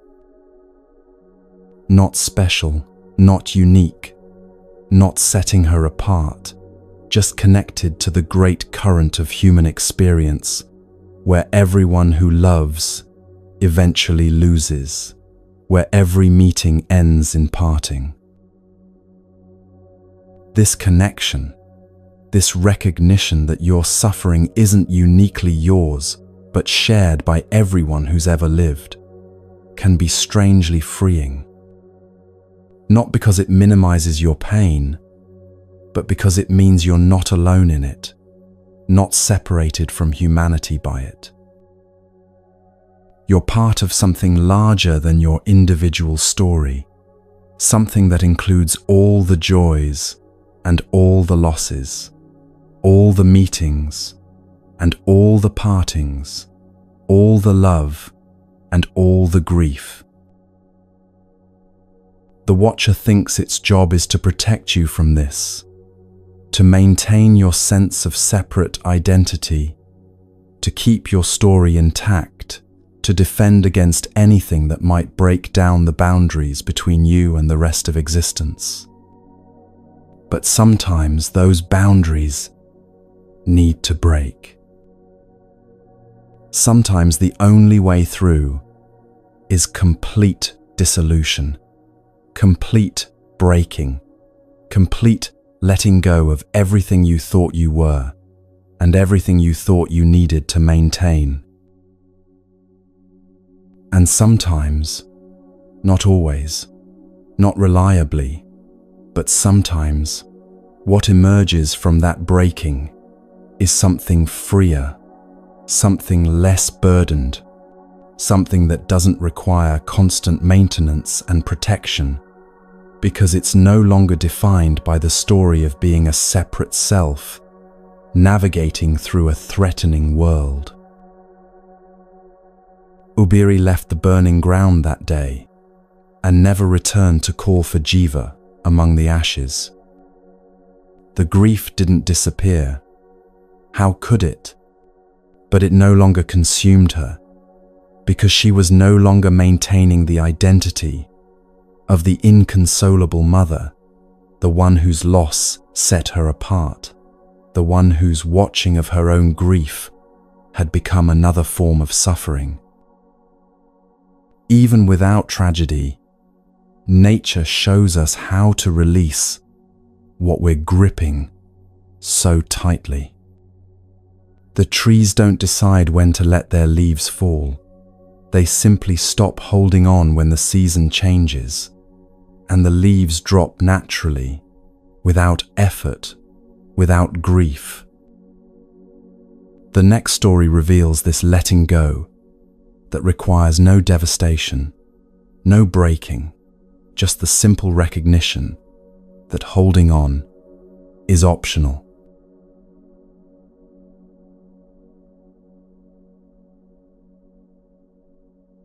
A young student came to Master Shitu's hermitage carrying a question that had tormented him for months. He'd tried every meditation technique his teachers had offered, studied texts on calming the mind, practiced concentration exercises until his head ached, but still, his thoughts never stopped. They came unbidden, one after another, an endless stream that gave him no peace. "Master," he said, bowing deeply, "I've come to ask for your guidance. No matter what I do, I cannot stop my thoughts. They arise constantly, pulling my attention in every direction. How do I make them stop? What technique will finally quiet my mind? It was autumn, and Master Shitu sat outside his hermitage under an old maple tree. The tree's branches spread wide overhead, still holding most of their leaves, though the season was turning. As the student finished his question, a gust of wind moved through the branches and several leaves detached, spiraling down through the air to land softly on the ground. Master Shitu didn't respond immediately. He simply watched the leaves fall, some drifting slowly, others spinning as they descended, each following its own path down. More wind came, and more leaves released their grip on the branches, falling in a gentle cascade. Finally, he looked at the student. "Did you see those leaves fall?" "Yes, Master." "Did you make them fall?" "No, Master." "Did the tree decide to release them?" The student paused, considering. "I don't think so, Master. They just fell when the season changed and the wind blew. And when they were on the branches," Shitu continued, "did the tree work hard to keep them there?" "No," the student said slowly. "They held on naturally until it was time to let go." Master Shitu nodded. "Your thoughts are like these leaves. They come when conditions are right for them to come. They stay for a while. They go when conditions are right for them to go. You don't make them arise, and you don't need to make them stop. Trying to control thoughts is like standing under this tree, demanding that leaves stay on branches or fall on command. They'll do what they do according to their own nature, regardless of your demands." The student stood there, watching more leaves drift down. His whole practice had been built on the assumption that he needed to do something about his thoughts. Stop them, control them, organize them, make them behave differently than they naturally did. But these leaves weren't being controlled by anything. They simply responded to conditions, wind, temperature, the changing season, the tree's biology, and when those conditions aligned, falling happened naturally. "But Master," the student said, "thoughts are different from leaves. They're mine. They happen in my mind. Surely I have some control over them." Shitu smiled slightly. "Do you choose what thought comes next? Right now, can you decide what your mind will think 5 minutes from now?" The student tried. He decided he would think about his mother's garden in exactly 5 minutes. But immediately, other thoughts arose, wondering if he was doing this correctly, noticing the cold wind, thinking about what the master might say next, remembering he'd forgotten to close the door at his lodging. 5 minutes passed, and his mind had thought about 20 different things, none of them his mother's garden, until he tried to remember what he'd been planning to think about. "Thoughts arise according to conditions," Master Shitu said. "Something you see triggers a memory. A sound reminds you of something else. A feeling in your body prompts a worry. Thoughts come like weather. You don't create the rain or the wind. You simply experience them passing through. This understanding changes everything about how you relate to your thinking. Right now, thoughts are probably arising as you listen, wondering about something, planning what comes next, judging whether you understand, drifting to unrelated topics. You didn't decide to think these thoughts. They arose on their own, triggered by conditions you're mostly not even aware of, a word that sparked an association, a physical sensation that prompted a worry, a memory that surfaced without invitation. The Buddha taught, phenomena arise and pass away. To see their arising and passing is true freedom.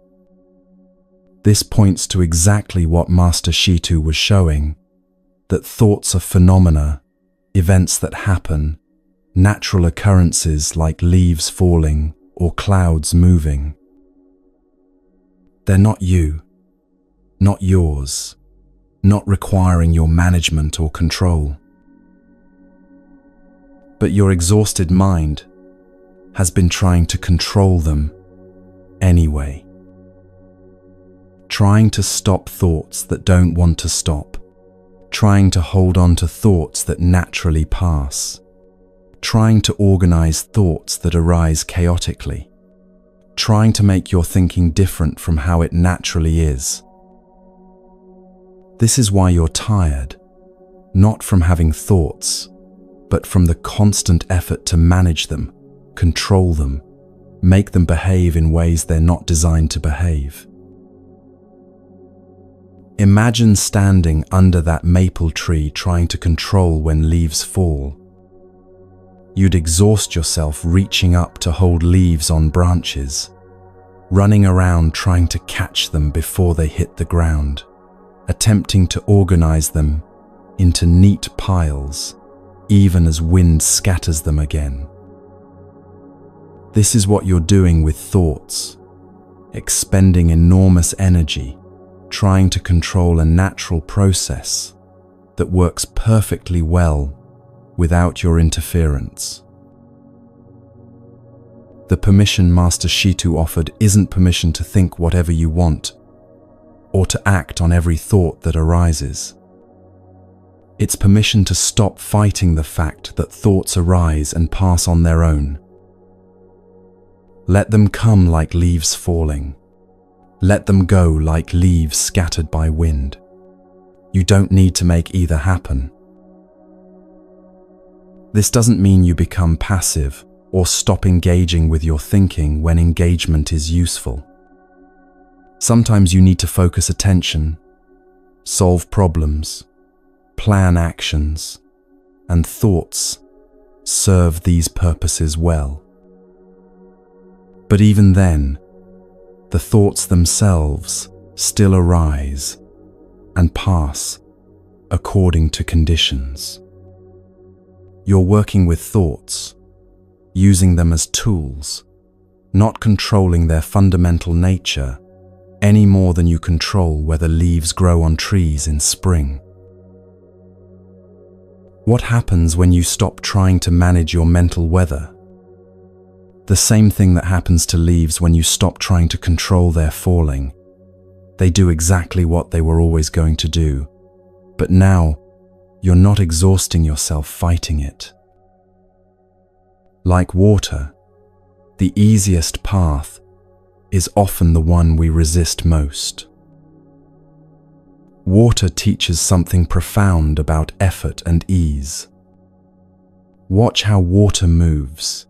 It always finds the lowest path, not through thinking or planning or deciding, but through following the natural pull of gravity and the shape of the landscape. It doesn't push uphill. It doesn't fight against obstacles. It simply flows where flow is easiest, and in doing so, it can wear away stone, carve canyons, shape entire landscapes. Place water in a cup, and it becomes the cup. Pour it into a bowl, and it becomes the bowl. Water adapts completely to whatever contains it, while never losing its essential nature as water.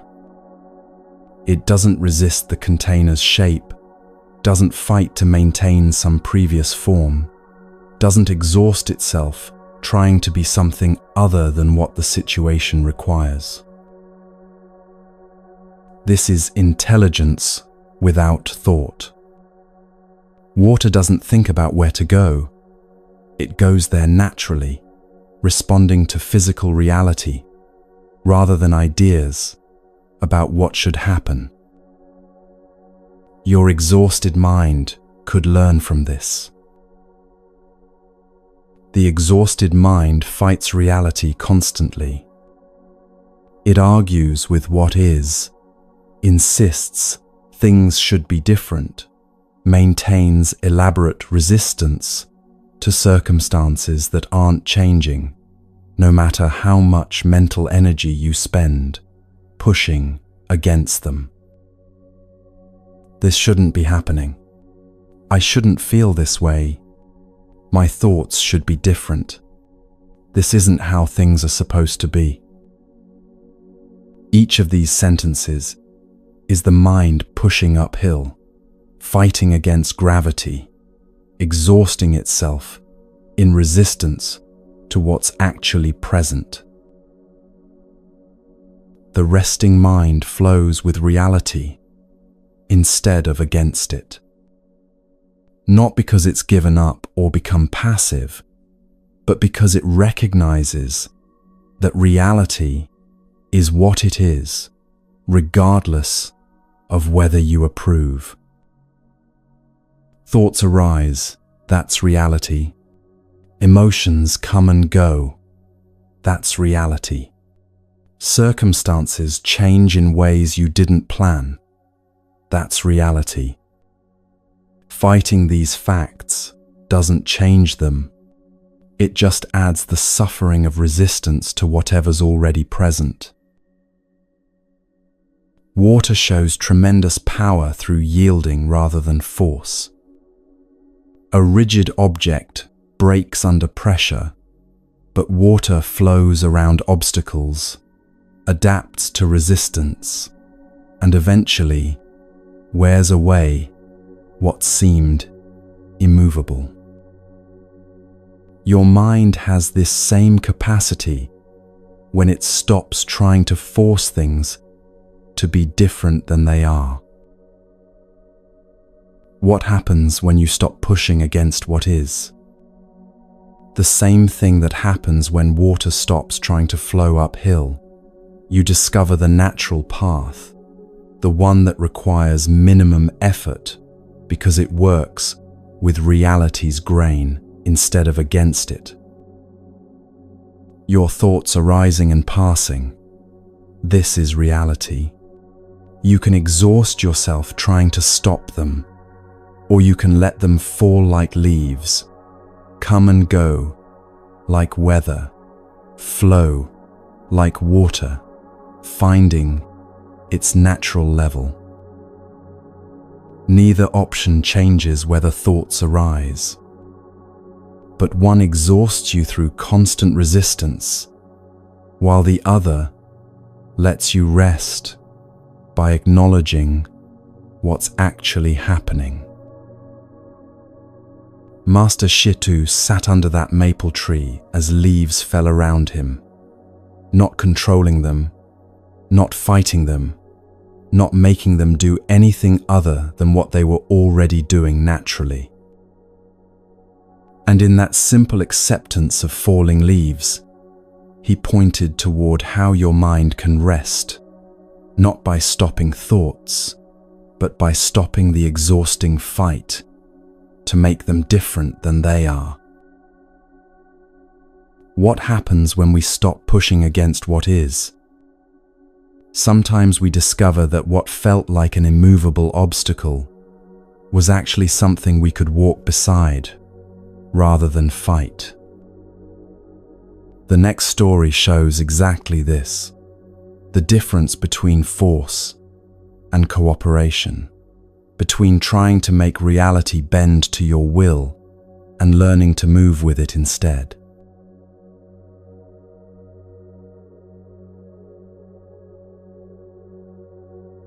In the ancient teachings preserved by the Buddha's disciples, there's a story that reveals something unexpected about strength.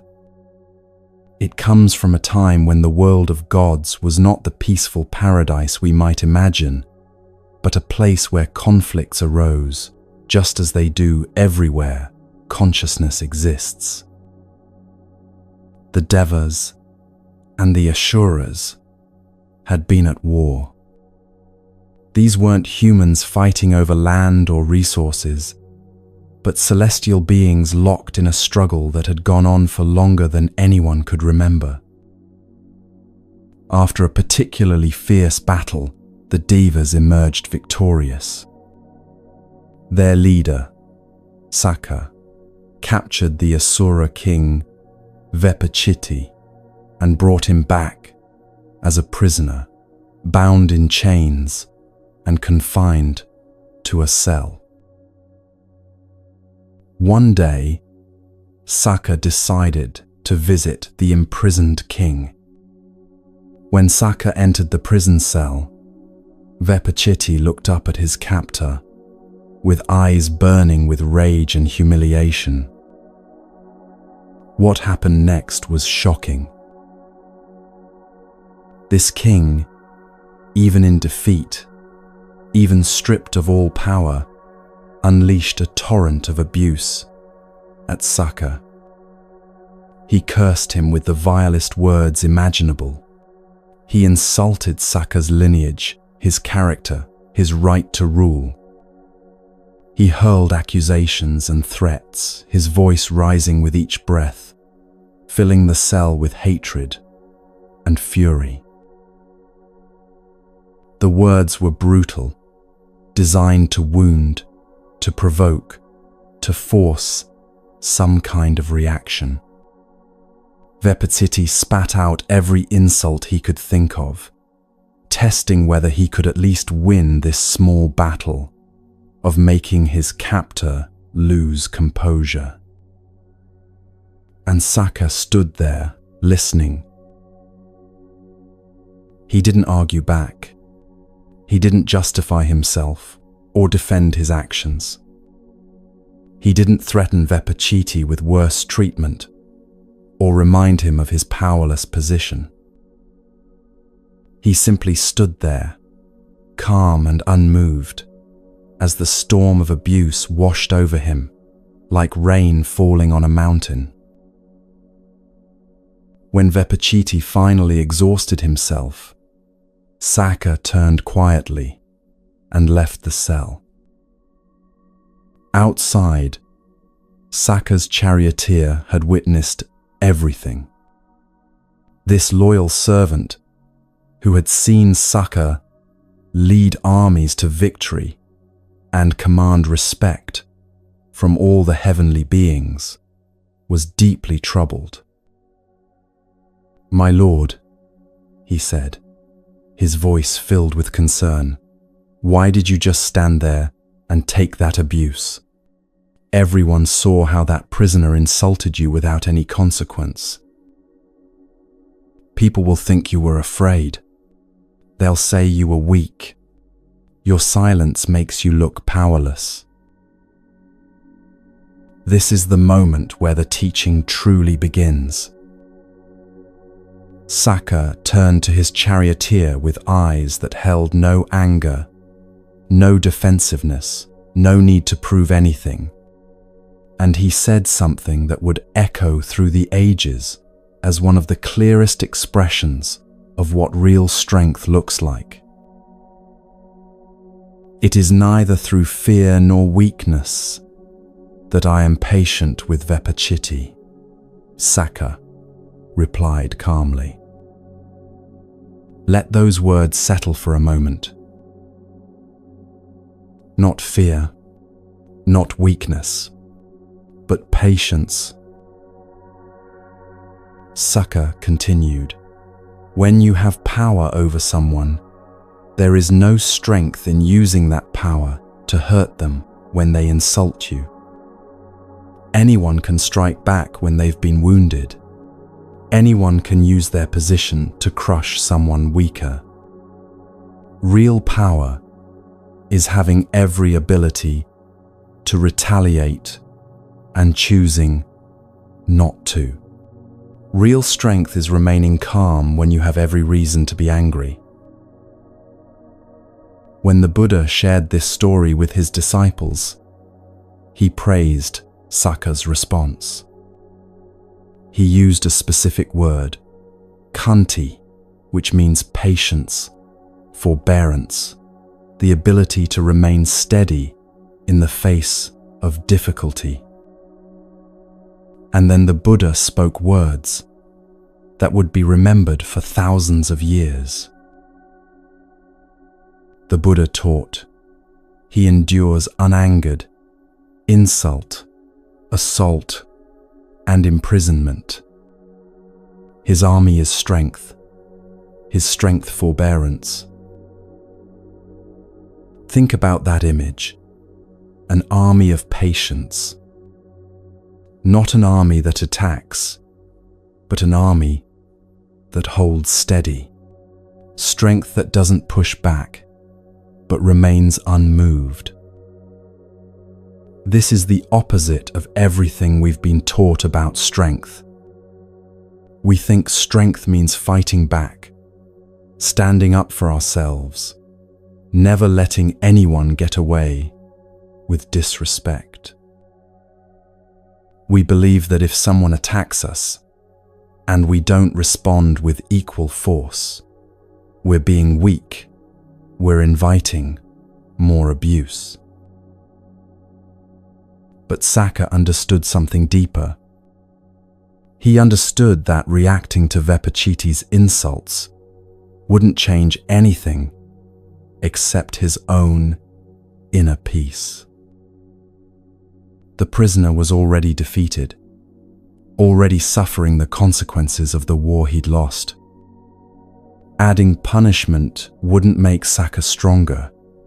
It would just mean he'd allowed Vepachiti to control him, to pull him down into the same reactive pattern.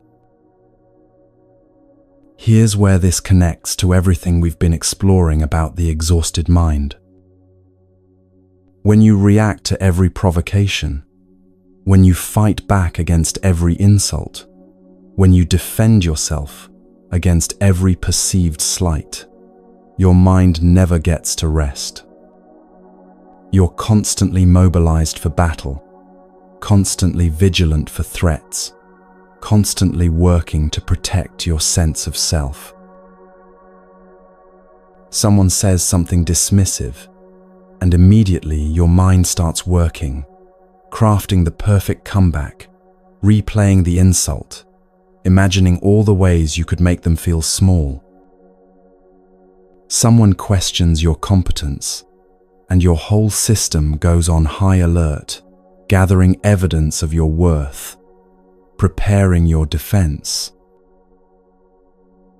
All of that is mental work, exhausting work, work that never ends because there will always be another insult, another challenge, another moment when someone fails to give you the respect you think you deserve.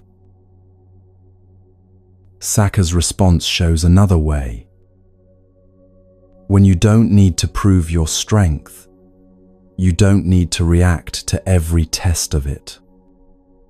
When you don't need to defend your dignity, you can't be robbed of it by someone's words.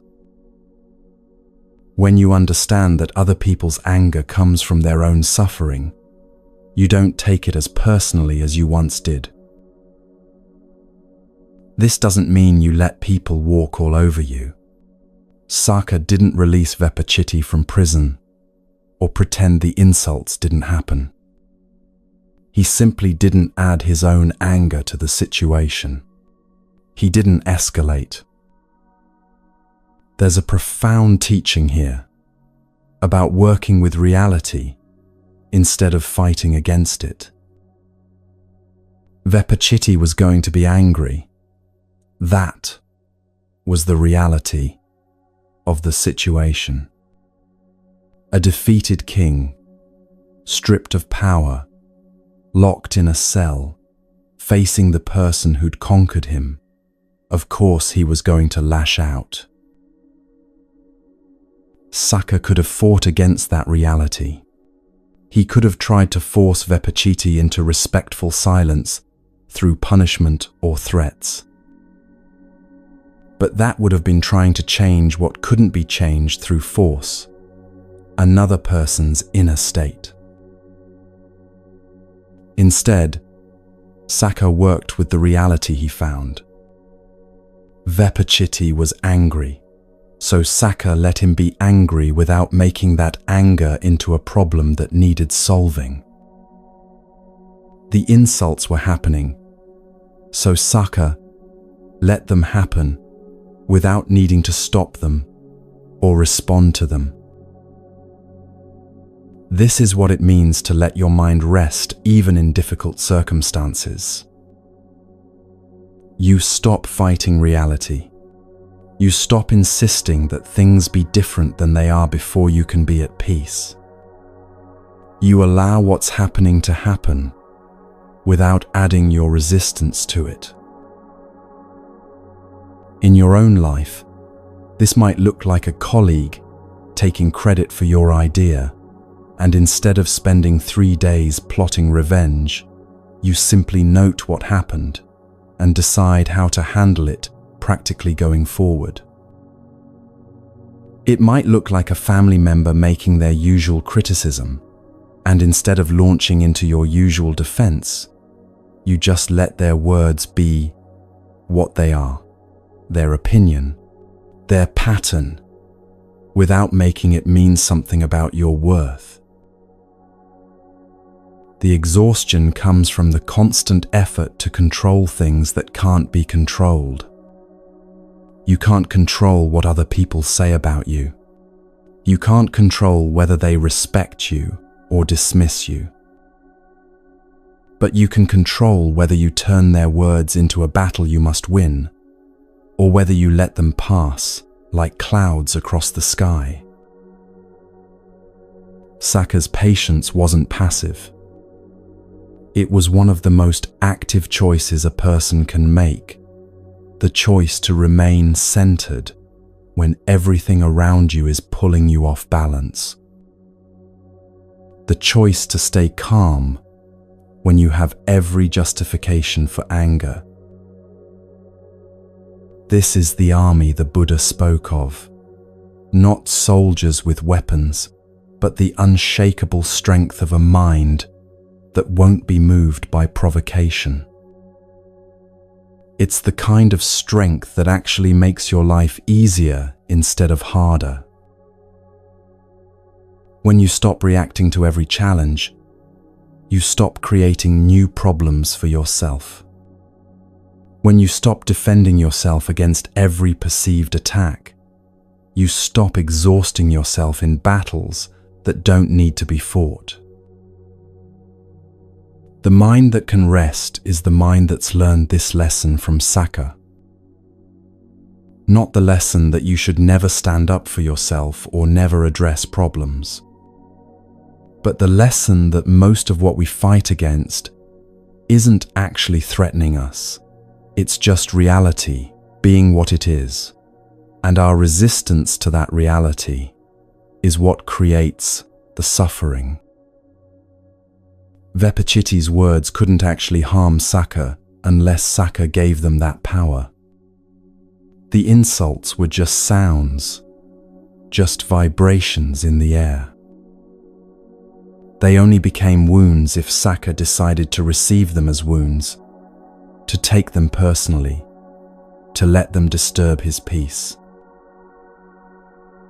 In the same way, most of what disturbs your peace only has the power you give it.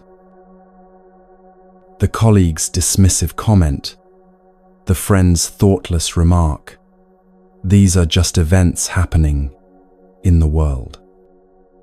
They become problems only when you pick them up and carry them around, replaying them, fighting with them in your mind.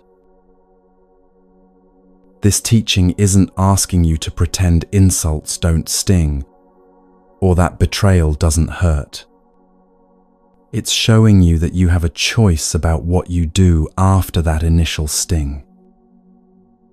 You can spend your energy trying to force the other person to apologize, to see how wrong they were. Or you can acknowledge the hurt and then decide not to add to it by building a story around it, by making it mean something about your worth. Saka walked away from that prison cell with his dignity intact because his dignity never depended on Vepachiti's opinion of him. Your peace can be just as independent of other people's actions. Not because you're indifferent to how they treat you, but because you've stopped needing their approval or respect to know your own value. This is how the mind finally gets to rest. Not by winning every battle, but by recognizing that most battles don't need to be fought. Not by forcing everyone to treat you well, but by no longer depending on their treatment to determine your inner state. The Buddha saw this quality in Saka and praised it because it's one of the doorways to freedom. When you're no longer controlled by other people's words or actions, when you're no longer spending your life reacting and defending, you suddenly have all this energy available for what actually matters. And what you discover is that the strength you were looking for wasn't in winning the fight. It was in not needing to fight in the first place. Sometimes the loudest teaching makes no sound.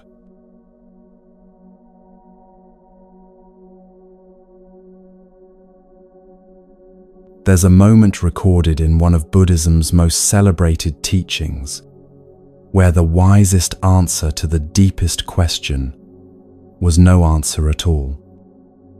It happened in a gathering of some of the most accomplished spiritual teachers of the ancient world, and what unfolded there reveals something about truth that words can only point toward but never fully capture. The teacher was a man named Vimalakirti, a wealthy householder who lived not in a monastery, but in the ordinary world of family and business. Despite this conventional life, he was recognized as one of the most realized beings of his time, someone who had penetrated to the deepest levels of understanding. His wisdom was so profound that even the Buddha's most advanced disciples would visit him to learn. On this particular day, Vimalakirti's home was filled with an extraordinary assembly. Bodhisattvas had gathered from across the realm, beings of immense spiritual accomplishment, each one capable of explaining the most subtle teachings with perfect eloquence. These were not beginners struggling with basic concepts, but masters who had spent lifetimes refining their understanding. The conversation had turned to one of the most profound questions in all of Buddhist philosophy: the nature of non-duality. This wasn't an abstract intellectual puzzle, but a question that strikes at the heart of how we experience reality.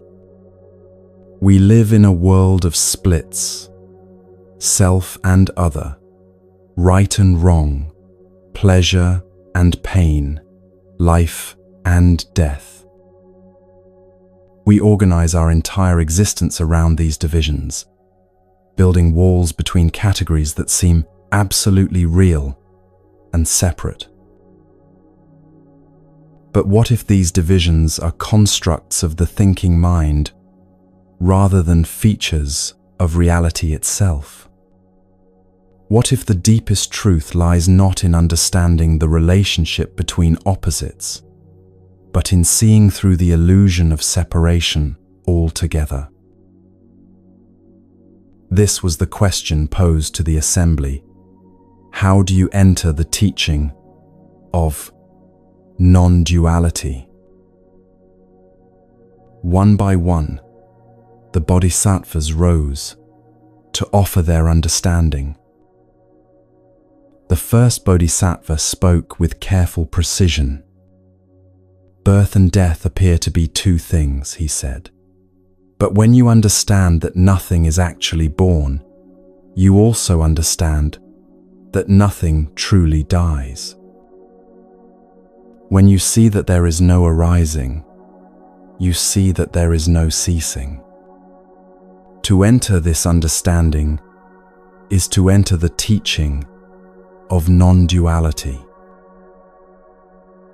His words were met with nods of appreciation. This was sophisticated wisdom, the kind that takes years of study and meditation to grasp. Another bodhisattva stood. I and mine seem to be fundamental realities, she offered. But when you investigate this I, you find it cannot be located anywhere. It has no substance, no fixed nature. When you see through the illusion of a separate self, you see that there is no mine either, no possession, no ownership, no territory to defend. To enter this understanding is to enter the teaching of non-duality.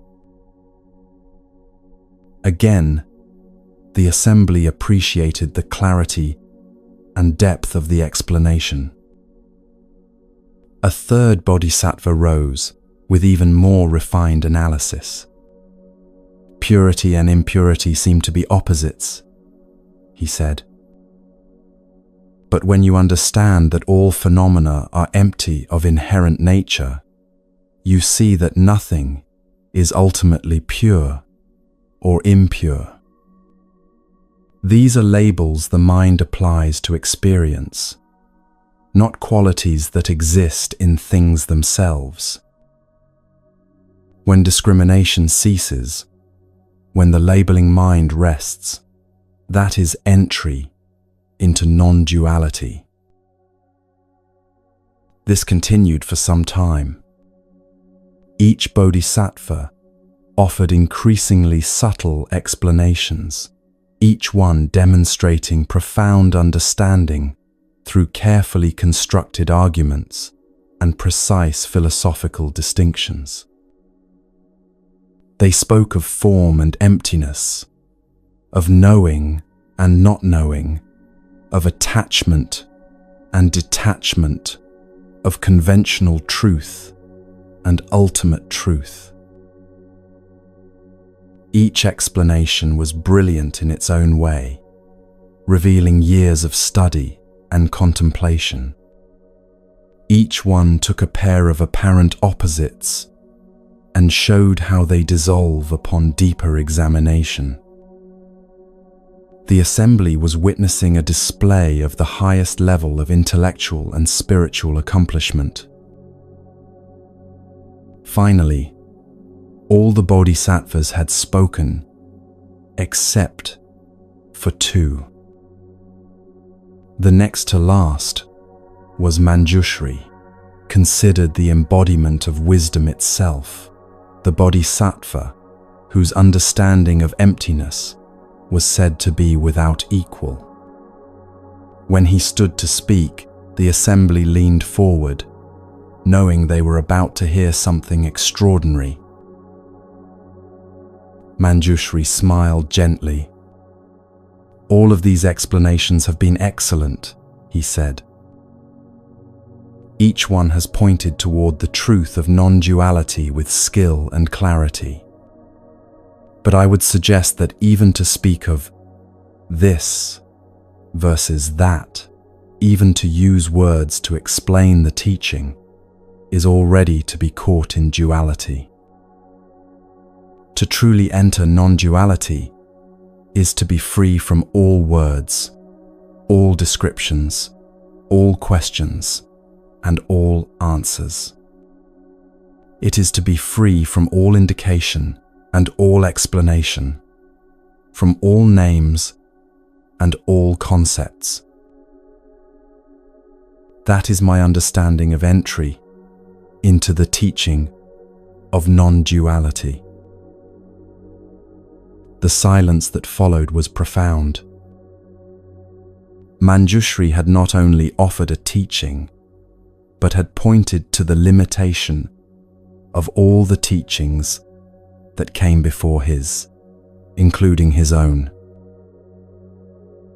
He had shown that any attempt to capture the uncapturable in words is already a step away from the truth being pointed toward.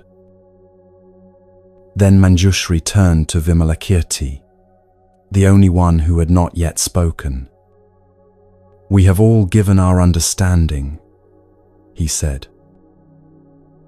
"Now it is your turn. How does a bodhisattva enter the teaching of non-duality?" The entire assembly turned toward Vimalakirti. Everyone in that room knew they were about to witness something significant. Here was the master whose wisdom was recognized even by the Buddha himself, whose understanding was said to penetrate beyond all conceptual elaboration. Vimalakirti looked around at the gathered assembly. He saw the expectant faces, the minds ready to receive his words, the pens ready to record his teaching. And he said nothing. He simply sat there in complete silence. No words, no gestures, no teaching, not even a nod or a smile. Just silence. The moment stretched out. Still, Vimalakirti remained silent, his expression peaceful, his body relaxed, offering nothing that could be grasped as an answer. And suddenly, Manjushri understood. He broke into a radiant smile and exclaimed, "Excellent, excellent." Truly, this is entry into the teaching of non-duality, beyond words and syllables, beyond speech and explanation. This is the ultimate teaching. What had Vimalakirti shown in that thundering silence? He had demonstrated what all the eloquent words could only describe, the actual experience of non-duality, present in that moment, before thought divided it into subject and object, teacher and teaching, question and answer. Every explanation that came before his, no matter how sophisticated, had used the tools of thought and language. They had taken concepts and rearranged them, shown how apparent opposites dissolve under analysis, demonstrated the emptiness of constructs. These were valuable teachings, pointing toward truth. But Vimalakirti showed the truth itself, not another description of it. He showed what it actually is to rest in that space, before the mind divides reality into categories. This teaching speaks directly to the exhausted mind we've been exploring. That exhaustion comes largely from the constant activity of thinking, analyzing, comparing, evaluating, explaining, defending, justifying. The mind never stops its commentary, never stops trying to capture experience in concepts, never stops dividing the seamless flow of life into this versus that. Even when you try to rest, the thinking mind keeps working. It thinks about resting, evaluates whether you're resting correctly, wonders if this approach to rest is better than that approach, compares your rest to other people's rest. Vimalakirti's silence points to something available right now, in this moment, a way of being that precedes all that mental activity.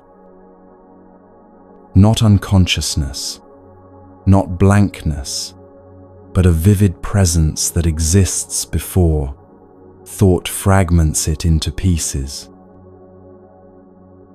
Think about those rare moments when you've experienced this yourself.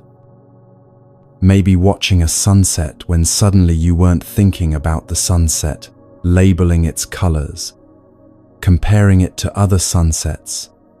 You were just there, fully present, the distinction between you and the beauty before you temporarily dissolved. Or perhaps holding a newborn child when all the thoughts about parenthood and responsibility and the future fell away, and there was just that perfect moment of connection, wordless and complete. Or standing in nature when the endless internal dialogue unexpectedly stopped and you found yourself simply breathing with the trees, existing in the same silence that holds mountains and streams.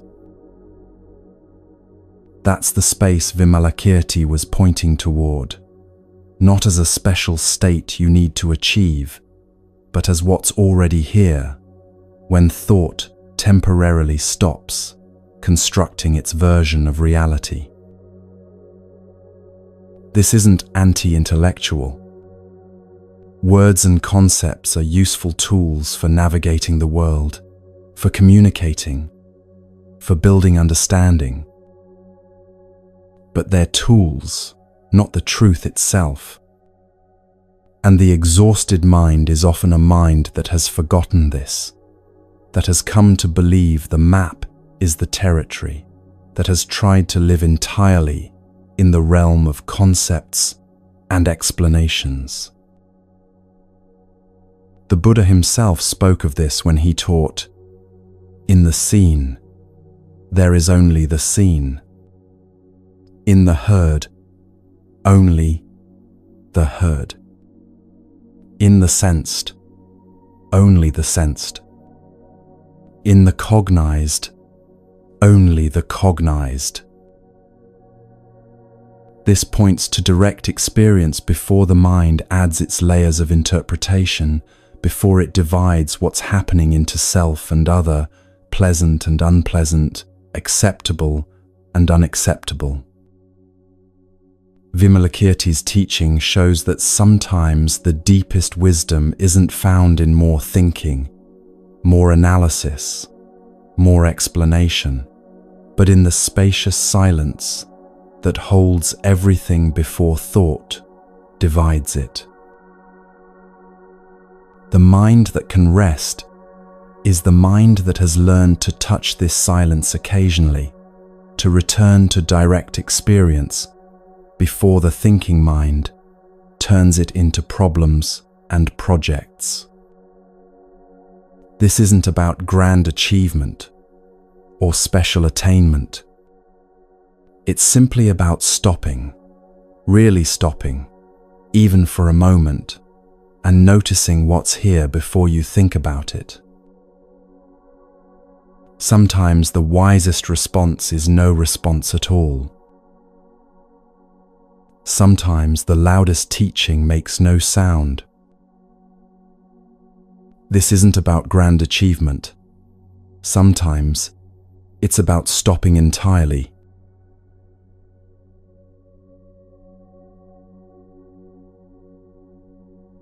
High in the mountains of Japan, in the late 18th century, there lived a monk who scandalized the religious establishment simply by being content. His name was Ryokan, and everything about his life seemed to contradict what a serious spiritual practitioner was supposed to be.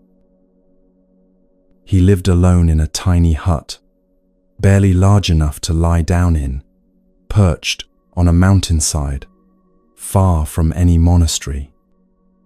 He owned almost nothing: a robe, a begging bowl, a few writing materials.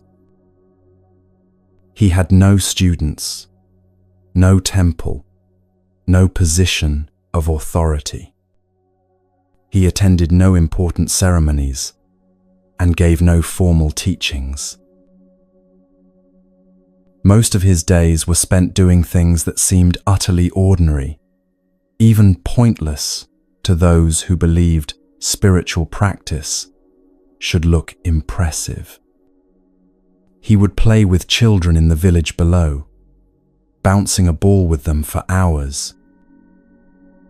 He would sit by a stream watching the water flow, writing simple poems about the moon or the sound of rain on leaves. He would beg for his food without any sense of shame or urgency, sometimes forgetting to eat if he became absorbed in watching a butterfly. When other monks visited his mountain retreat, they were often shocked by what they found. Here was a man who had received full monastic training, who clearly understood Buddhist teachings, yet who seemed to have abandoned all ambition for spiritual achievement. He didn't wake before dawn to meditate. He didn't engage in rigorous study of scriptures.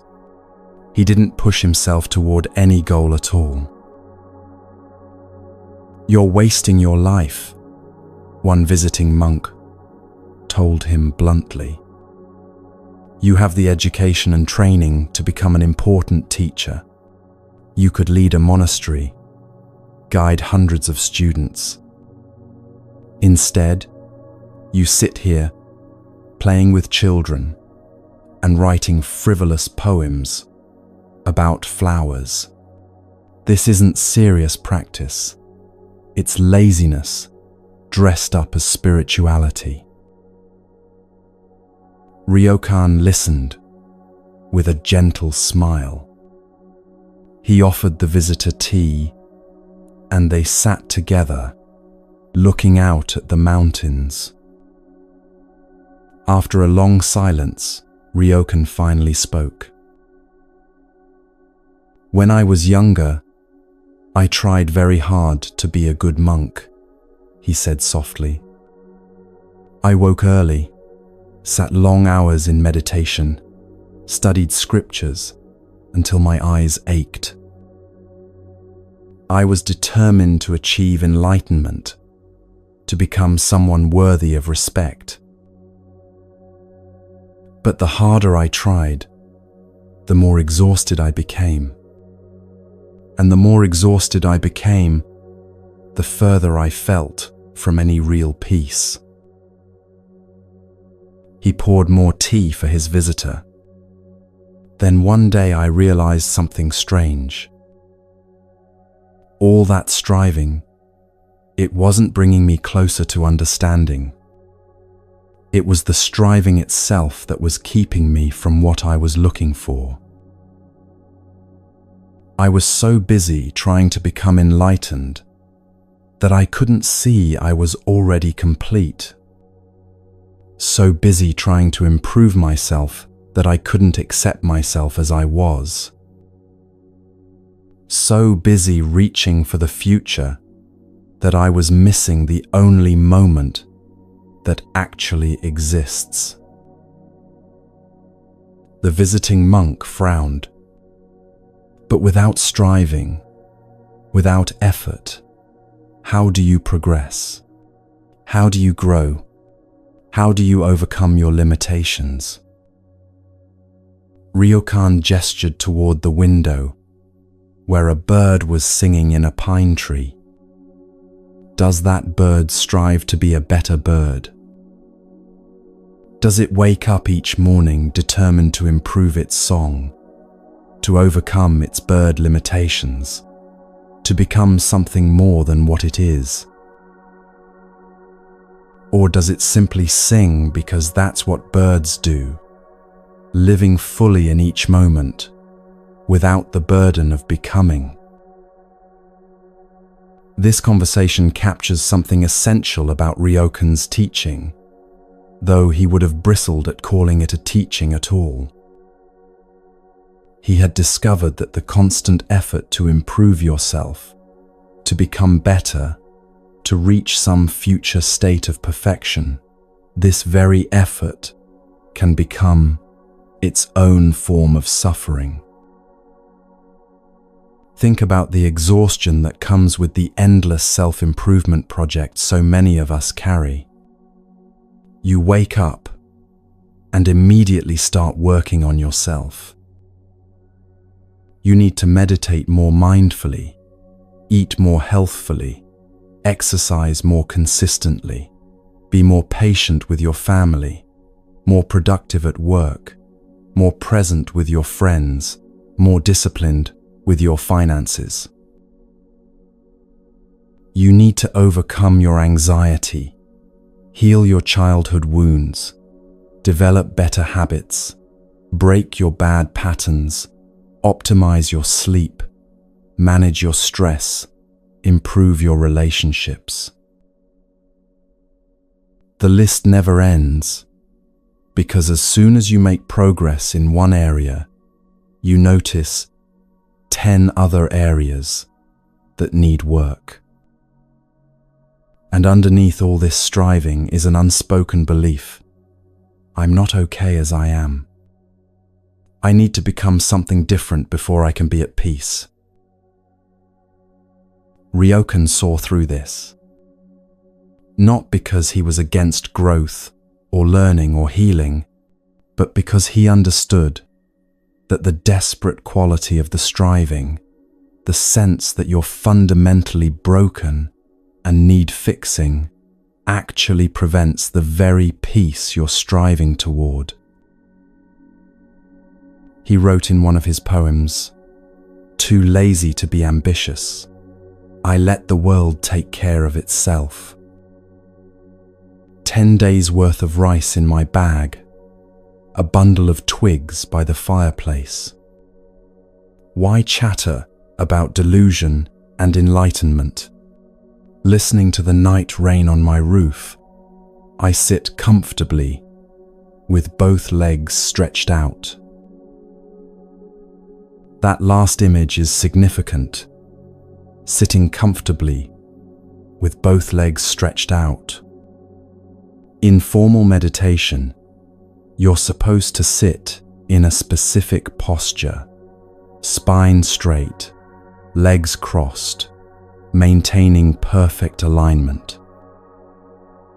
Ryokan is literally and figuratively relaxing out of that rigid form, letting his body be comfortable, letting himself just be, without trying to be anything in particular.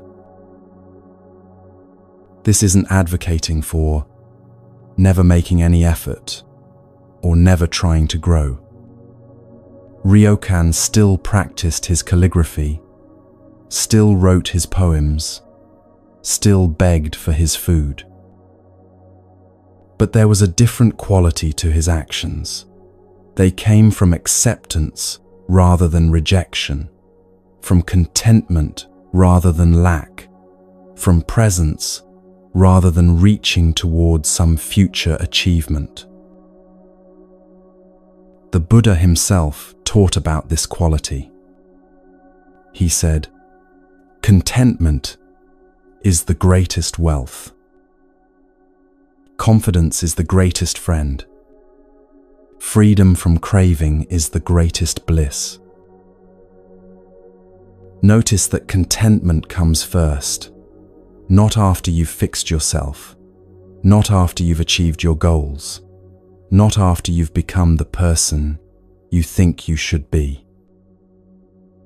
Contentment now, with things as they are, including yourself as you are.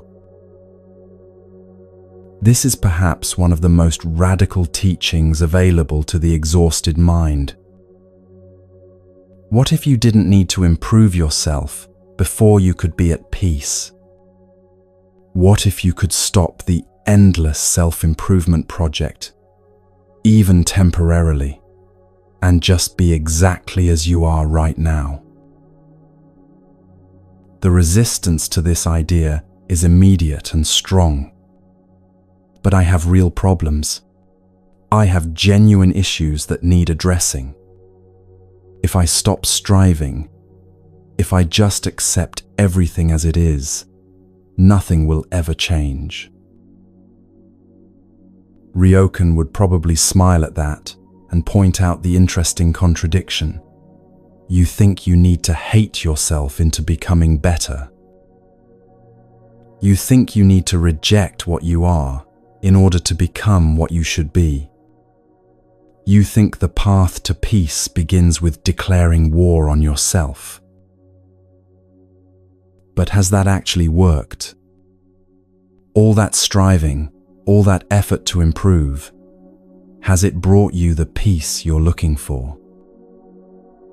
Or has it just kept you in a constant state of not yet good enough, always reaching for the next achievement, the next breakthrough, the next version of yourself that you imagine will finally be acceptable? There's a story about Ryokan playing ball with village children one afternoon. He became so absorbed in the game that he forgot about the time, forgot about begging for his evening meal, forgot about everything except the simple joy of bouncing the ball back and forth. As the sun began to set, one of the children had to leave for home. Ryokan walked the child partway down the mountain path, and they continued playing as they walked, laughing and running after the ball together. When he returned to his hut that night, he had no food and no prospects for getting any until the next day. But his poem from that evening says simply, "Playing ball with the children, I forgot about my supper. Now it's dark and I'm hungry, but the moon is so beautiful through the pines." That's not spiritual bypassing or pretending problems don't exist. He was genuinely hungry. But he had the capacity to be present with what was actually happening. The hunger, yes, but also the beauty, the memory of joy with the children, the moonlight, without needing to make any of it wrong or different. This is the permission that exhausted minds often need most desperately. Permission to stop trying so hard. Permission to be imperfect without treating your imperfection as a crisis requiring immediate intervention. Permission to rest from the constant effort of becoming someone better, smarter, more accomplished, more spiritual, more healed. Ryokan showed that a life can be complete without being impressive. That you can be deeply content without achieving anything the world considers important. That there's a kind of wisdom in accepting your ordinariness instead of constantly trying to transcend it. In his simple mountain hut, with almost nothing to his name, He was perhaps one of the freest people of his time. Free not because he'd achieved some special state, but because he'd stopped exhausting himself, trying to be anything other than exactly what he was. The visiting monks often left his hut confused, even frustrated. They wanted a teaching they could grasp, a practice they could implement, a path they could follow to become like him. But Ryokan had no method to offer, no steps to enlightenment, no program for self-improvement.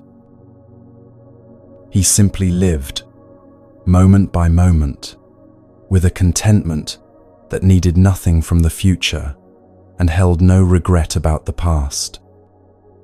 His laziness, which scandalized the ambitious monks, was actually a profound form of wisdom, the wisdom to stop doing and just be.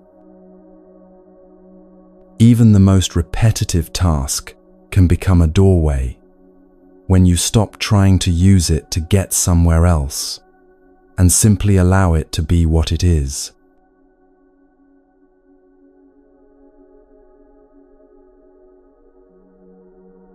At a temple called Ryoanji, there was a monk whose entire life revolved around a single task. Every morning at dawn, every evening at dusk, and at specific intervals throughout the day, his job was to ring the temple bell. That was it. No teaching students, no leading ceremonies, no administrative duties, no scholarly pursuits. Just the bell. He would climb the wooden steps to the bell tower, grasp the thick rope attached to the wooden striker, pull it back with both hands, and let it swing forward to strike the massive bronze surface. The sound would roll out across the temple grounds, across the gardens, across the village below, marking the passage of time for everyone who heard it. This monk, whose name has been lost to history, which seems somehow appropriate, performed this task for 30 years. 30 years of the same motion, the same sound, the same few steps, up to the bell tower and back down again. When young monks first arrived at the temple, they would often watch him with a mixture of pity and relief. Pity because they couldn't imagine anything more monotonous, more mind-numbing, more spiritually deadening than doing the exact same simple task for decades. Relief because at least they hadn't been assigned such a boring position. They were there to study profound teachings, to engage in intensive meditation, to wrestle with difficult questions about the nature of reality and consciousness. The bell ringer, they assumed, had been given this role because he wasn't capable of anything more demanding. But the older monks knew something different. They had watched the bell ringer over the years and noticed something that the newcomers couldn't yet see. There was a quality to how he moved toward the bell each time. Not rushed, not reluctant, not mechanical, despite the countless repetitions. He climbed those steps, as if climbing them for the first time, as if each step mattered, as if this particular ringing was the only one that had ever existed or ever would. When he grasped the rope, there was no sense of, "Here we go again," or "Just get through it." His hands found the rope with a kind of quiet attention, as if he were meeting an old friend, rather than performing a chore. He pulled it back not too far, and not too little, finding that perfect point through feel, rather than measurement. And when the striker hit the bell, the sound that emerged was somehow different from what you'd expect from such a routine task. It wasn't just noise marking time. It was a voice speaking into the moment, clear and pure, with no residue of boredom or resentment or mechanical repetition. One day, a visiting teacher arrived at the temple, a scholar known throughout the region for his vast knowledge of Buddhist philosophy. He spent several days engaged in deep discussions with the temple's head monk, exploring subtle points of doctrine and practice. On his last morning, as he prepared to leave, he heard the dawn bell ring. Something in that sound stopped him. He stood perfectly still, listening as the reverberations gradually faded into silence. "Who rings your bell?" he asked the head monk. "Just one of our monks," the head monk replied. "He's been doing it for many years." The visiting scholar was quiet for a moment. "I would like to meet him," he said. They found the bell ringer in the garden, raking leaves with the same quality of attention he brought to the bell. The scholar bowed respectfully and asked, "How long have you been ringing the temple bell?" 30 years, the bell ringer replied simply. 30 years of the same task, the same motion, the same sound, the scholar said, thoughtfully. "Tell me, have you found this practice difficult? Boring? Do you long for something more challenging, more meaningful?" The bell ringer smiled gently. "In the beginning, yes," he said. "When I was first given this task, my mind rebelled against it. I thought it was beneath me, that I was capable of more important work. I rang the bell while my mind was somewhere else entirely, planning my future, replaying the past, imagining the impressive spiritual accomplishments I could be achieving if only I were free from this tedious duty." He paused, looking at the rake in his hands. But gradually, something shifted. I began to notice that when my mind wandered away from the actual task, when I was thinking about other things while ringing the bell, the sound was different. Duller somehow, less clear. And I began to notice that in those rare moments when I was completely present with the action, when there was just the reaching for the rope, the pulling, the striking, the sound, in those moments, my mind was perfectly quiet. Not empty, but quiet.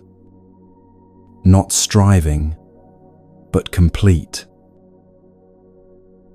The scholar leaned forward, deeply interested. "Go on," he said. "I realize something," the bell ringer continued. "Other monks sit in the meditation hall trying to quiet their minds, trying to stop their thoughts, trying to reach some special state. They work very hard at it, often struggling for years. But I discovered that when I gave myself completely to ringing the bell, when there was nothing held back, no part of me resisting or wishing to be somewhere else, the thinking mind quieted on its own. Not because I was trying to quiet it, but because I was so fully absorbed in what I was doing that there was no room left for mental chatter. He set down the rake and demonstrated the motion with his hands, as if pulling the bell rope. Each time I ring the bell now, it's not repetition at all. This ringing has never happened before. This exact moment, this exact quality of attention, this exact sound emerging into this exact morning, it's completely new. How could something that's never happened before be boring? The scholar sat with this for a long moment. Finally, he said, "In all my years of study, I've read countless texts about one pointed concentration, about absorption, about the mind that rests in the present moment. But I've never met someone who embodied these teachings so completely without even trying to embody them." The bell ringer laughed softly. "That's the strange thing," he said. "I'm not trying to be one-pointed. I'm not trying to be absorbed. I'm not trying to live in the present moment. I'm just ringing the bell, completely, with everything I am. And somehow that simple act contains everything the complicated teachings point toward." This story reveals something crucial about how the mind finds rest. We often think repetitive tasks are the enemy of presence, that they numb the mind and turn us into automatons. We believe that spiritual practice requires variety, intensity, constant challenge, and growth. But the bell ringer discovered something different. He found that repetition, when met with complete attention, can actually quiet the restless mind more effectively than any technique designed specifically for that purpose. Think about your own life and the tasks you do repeatedly. Washing dishes, folding laundry, commuting to work, preparing meals, brushing your teeth. How often are you actually present with these actions? How often is your mind somewhere else entirely, planning, worrying, remembering, imagining, while your body goes through motions it's performed 1,000 times before? That absence, that split between action and attention, is exhausting. You're never quite where you are, never quite doing what you're doing. Part of you is always elsewhere, and that division drains energy even from the simplest tasks. The bell ringer showed another way. He showed that the most ordinary, repetitive action can become a doorway to the very peace and presence that people search for in complicated spiritual practices. The Buddha himself taught about this quality of wholehearted engagement. He said, "Whatever you are doing, whether standing or walking, sitting or lying down, keep your mind attentive. Diligence is the path to the deathless.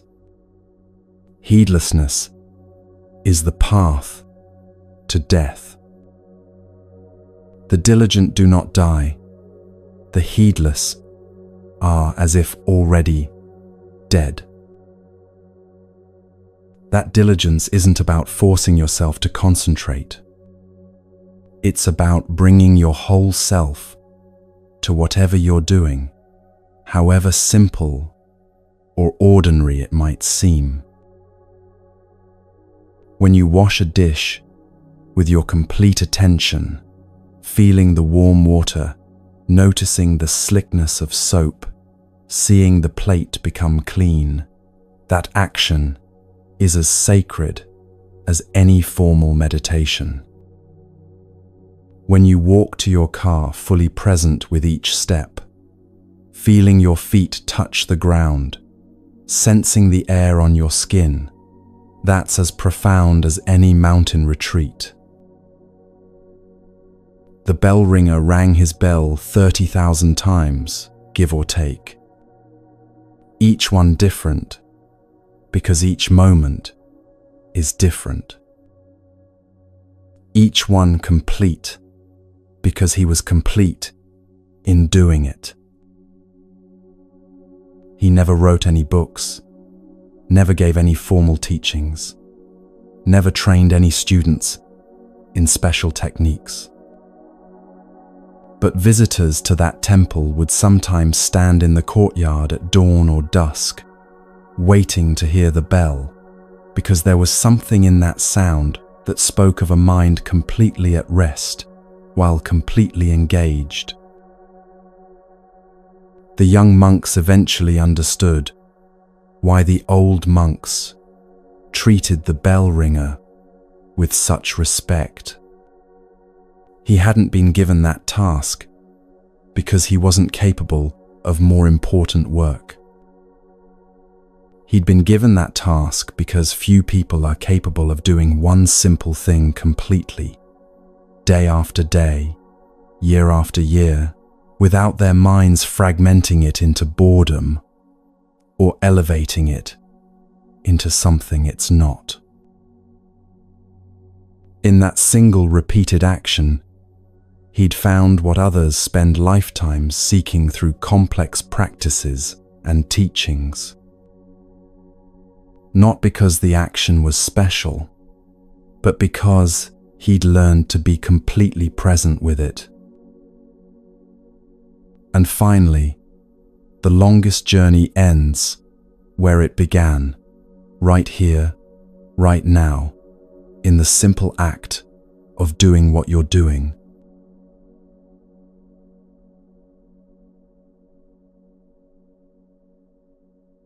There was a monk named Dongshan who devoted his entire life to finding enlightenment. For years he traveled from teacher to teacher, monastery to monastery, mountain to mountain, always searching for that elusive understanding that would finally make him complete. He studied with masters who taught through silence, and masters who taught through words. He practiced meditation in caves and monasteries, by rivers and on mountaintops. He read every teaching he could find, memorized sutras, debated philosophy with other monks. He pushed himself through exhaustion, through doubt, through countless moments of thinking he was close, only to realize he still felt exactly the same, incomplete, unfinished, not yet there. Where is this enlightenment? He would ask his teachers. How do I find what I'm looking for? Each teacher pointed him in a new direction, gave him a new practice, showed him a new way to search. And each time, Dongshan threw himself into it with complete dedication, certain that this time he would finally find what had been eluding him. But the years passed, and the feeling of seeking never left him. Always there was this sense of being close but not quite there, of understanding something important but not quite grasping it fully. always there was this gnawing feeling that everyone else might have found what he was looking for, while he remained forever on the outside looking in. Finally, exhausted and discouraged, Dongshan decided to visit one last teacher who lived on a remote mountain. Perhaps this teacher would be the one who could finally show him the way. The journey to the mountain was long and difficult. Dongshan walked for days through forests and valleys, his body tired, his mind churning with questions.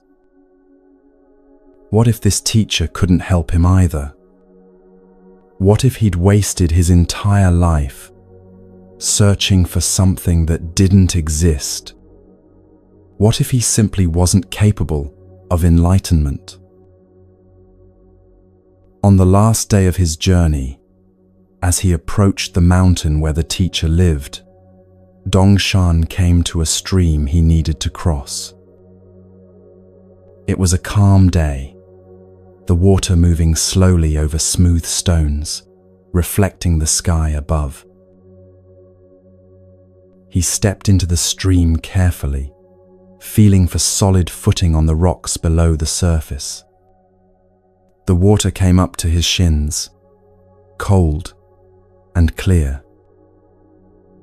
As he paused to find his next step, he happened to glance down at the water. And there, looking back at him from the surface of the stream, was his own face. It was just his reflection, nothing special or unusual about it. The same face he'd seen countless times in mirrors and ponds. But in that moment, something shifted. He suddenly saw with perfect clarity what he'd been doing all these years. He'd been searching everywhere for enlightenment, in teachings, in practices, in monasteries, in the words of masters, while the one who was searching, the one who was asking questions, the one who wanted to be enlightened, was right here all along. He'd been looking for his own face everywhere, except in the mirror. The Buddha nature he'd been seeking wasn't something he needed to acquire or achieve or earn through years of practice. It was what he was looking with, not what he was looking for. It was the awareness that had been present through every moment of seeking, through every practice, through every question and doubt. In that instant, standing in the stream with water flowing around his legs and his own face looking back at him, the entire journey revealed itself as unnecessary. Not because it had been a waste, but because what he'd been searching for had never been absent. He'd been like someone frantically searching for their glasses while wearing them, looking everywhere except at the simple fact of already seeing. Dongshan stood there in the stream for a long time, neither moving forward to continue his journey to the teacher, nor turning back. There was nowhere to go, because there was nothing missing. No enlightenment to find because awareness was already present. No completion to achieve because he'd never actually been incomplete. When he eventually did visit the teacher on the mountain, he told him what had happened at the stream. The old teacher smiled and said, "You finally stopped seeking the seeker. You finally saw that the one looking for Buddha nature is Buddha nature looking for itself." This is what I would have told you if you'd asked, but you had to discover it yourself. This teaching speaks directly to the exhaustion we've been exploring throughout these stories. So much of that exhaustion comes from the sense that something is missing, that you're incomplete as you are, that peace or happiness or freedom lies somewhere other than right here. Think about how tiring it is to constantly seek, to always be working on yourself, fixing yourself, improving yourself, trying to become someone who has finally arrived at some imaginary destination where everything will be okay. The seeking itself creates the sense of lack. As long as you're looking for something, you reinforce the belief that you don't have it. As long as you're trying to become enlightened, you're confirming the story that you're not enlightened right now. The search for peace becomes the very thing that prevents you from noticing the peace that's already here. This doesn't mean you should stop learning or growing or working on practical problems in your life. It means something much more subtle. It means recognizing that the awareness that's reading these words right now, the consciousness that's present in this moment, that's not something broken or incomplete that needs fixing. The Buddha taught, all beings are by nature Buddha, as ice, by nature, is water. Apart from water, there is no ice. Apart from beings, no Buddha. You're not trying to become something you're not. You're trying to recognize what you already are beneath all the stories about being insufficient, incomplete, not good enough, not there yet. When Dongshan saw his reflection in the stream, he wasn't discovering something new. He was simply seeing what had been true all along, but obscured by the very act of searching for it somewhere else. This is perhaps the most exhausting irony of the spiritual search. You're already what you're looking for, but the looking itself prevents you from recognizing it. You're already home, but you keep planning elaborate journeys to find home. You're already whole, but you keep gathering pieces to complete yourself. The moment the search stops isn't usually dramatic. It's not necessarily accompanied by bliss or visions or cosmic experiences.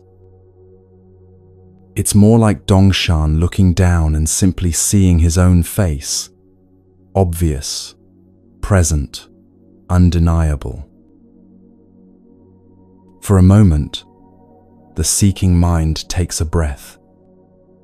The exhausting story of not yet there pauses.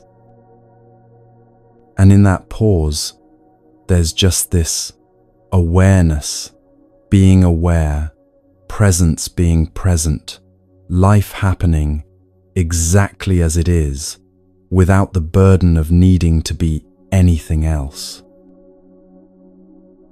This doesn't solve all your problems or make difficult emotions disappear, or turn your life into something perfect. But it does relieve you of the exhausting belief that you need to become fundamentally different before you can be okay. You might still work on things, make changes, grow, and learn. But it comes from a different place, not from desperate lack, but from simple appropriateness, not from self-rejection, but from self-acceptance that sees clearly what needs attention. Dongshan never forgot that moment in the stream. In later years, when students came to him seeking enlightenment, He would sometimes take them to cross a stream and ask them to look down into the water. "Who do you see?" he would ask. "Just my reflection," they would answer. "Keep looking," he would say. And occasionally, one of them would suddenly understand what Dongshan had understood that day, that they were looking at the seeker, that the one asking, "Who am I?" is the answer to the question, that the journey to find themselves ends the moment they stop looking elsewhere and simply recognize what's been looking all along. The longest journey does end where it began.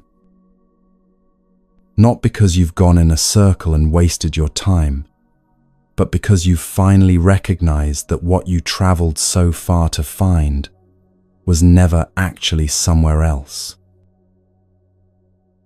The exhausted mind can finally rest when it sees this. Not because all seeking and striving stops forever, but because the desperate quality of it dissolves. You're no longer running from a sense of fundamental wrongness towards some imagined state of finally being okay. You're already what you've been looking for. You always have been. The face in the water has been your face all along. And so we come full circle.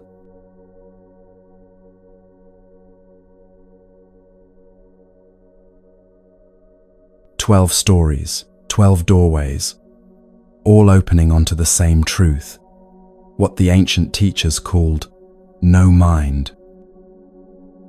Not a mind that's empty or blank, but a mind that's finally stopped its exhausting work of thinking about thinking, analyzing experience, judging every moment, constantly trying to fix itself.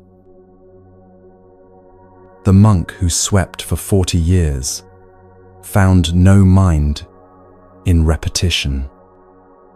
The imprisoned king found it in patience. Vimalakirti found it in silence. The bell ringer found it in complete presence with one simple task. Each story showed the same teaching from a different angle. Your thinking mind can rest when you stop forcing it to make everything into a problem that needs solving. This state of no mind isn't something you achieve through effort. It's what naturally appears when the constant mental commentary finally takes a breath. It's been here all along, quietly present beneath the noise of thinking. The Buddha said it simply, "Peace comes from within. Do not seek it without." Your thinking mind can rest now. Not forever, not perfectly, but right now, in this moment. These stories were simply pointing you toward what's already here, when thought stops dividing everything into what should be versus what is. From all of us at Moon Mind Temple, thank you for this quiet time together. May you discover no mind not as something far away, but as close as your next breath. The thinking stops. The mind rests. Peace remains. Sleep well.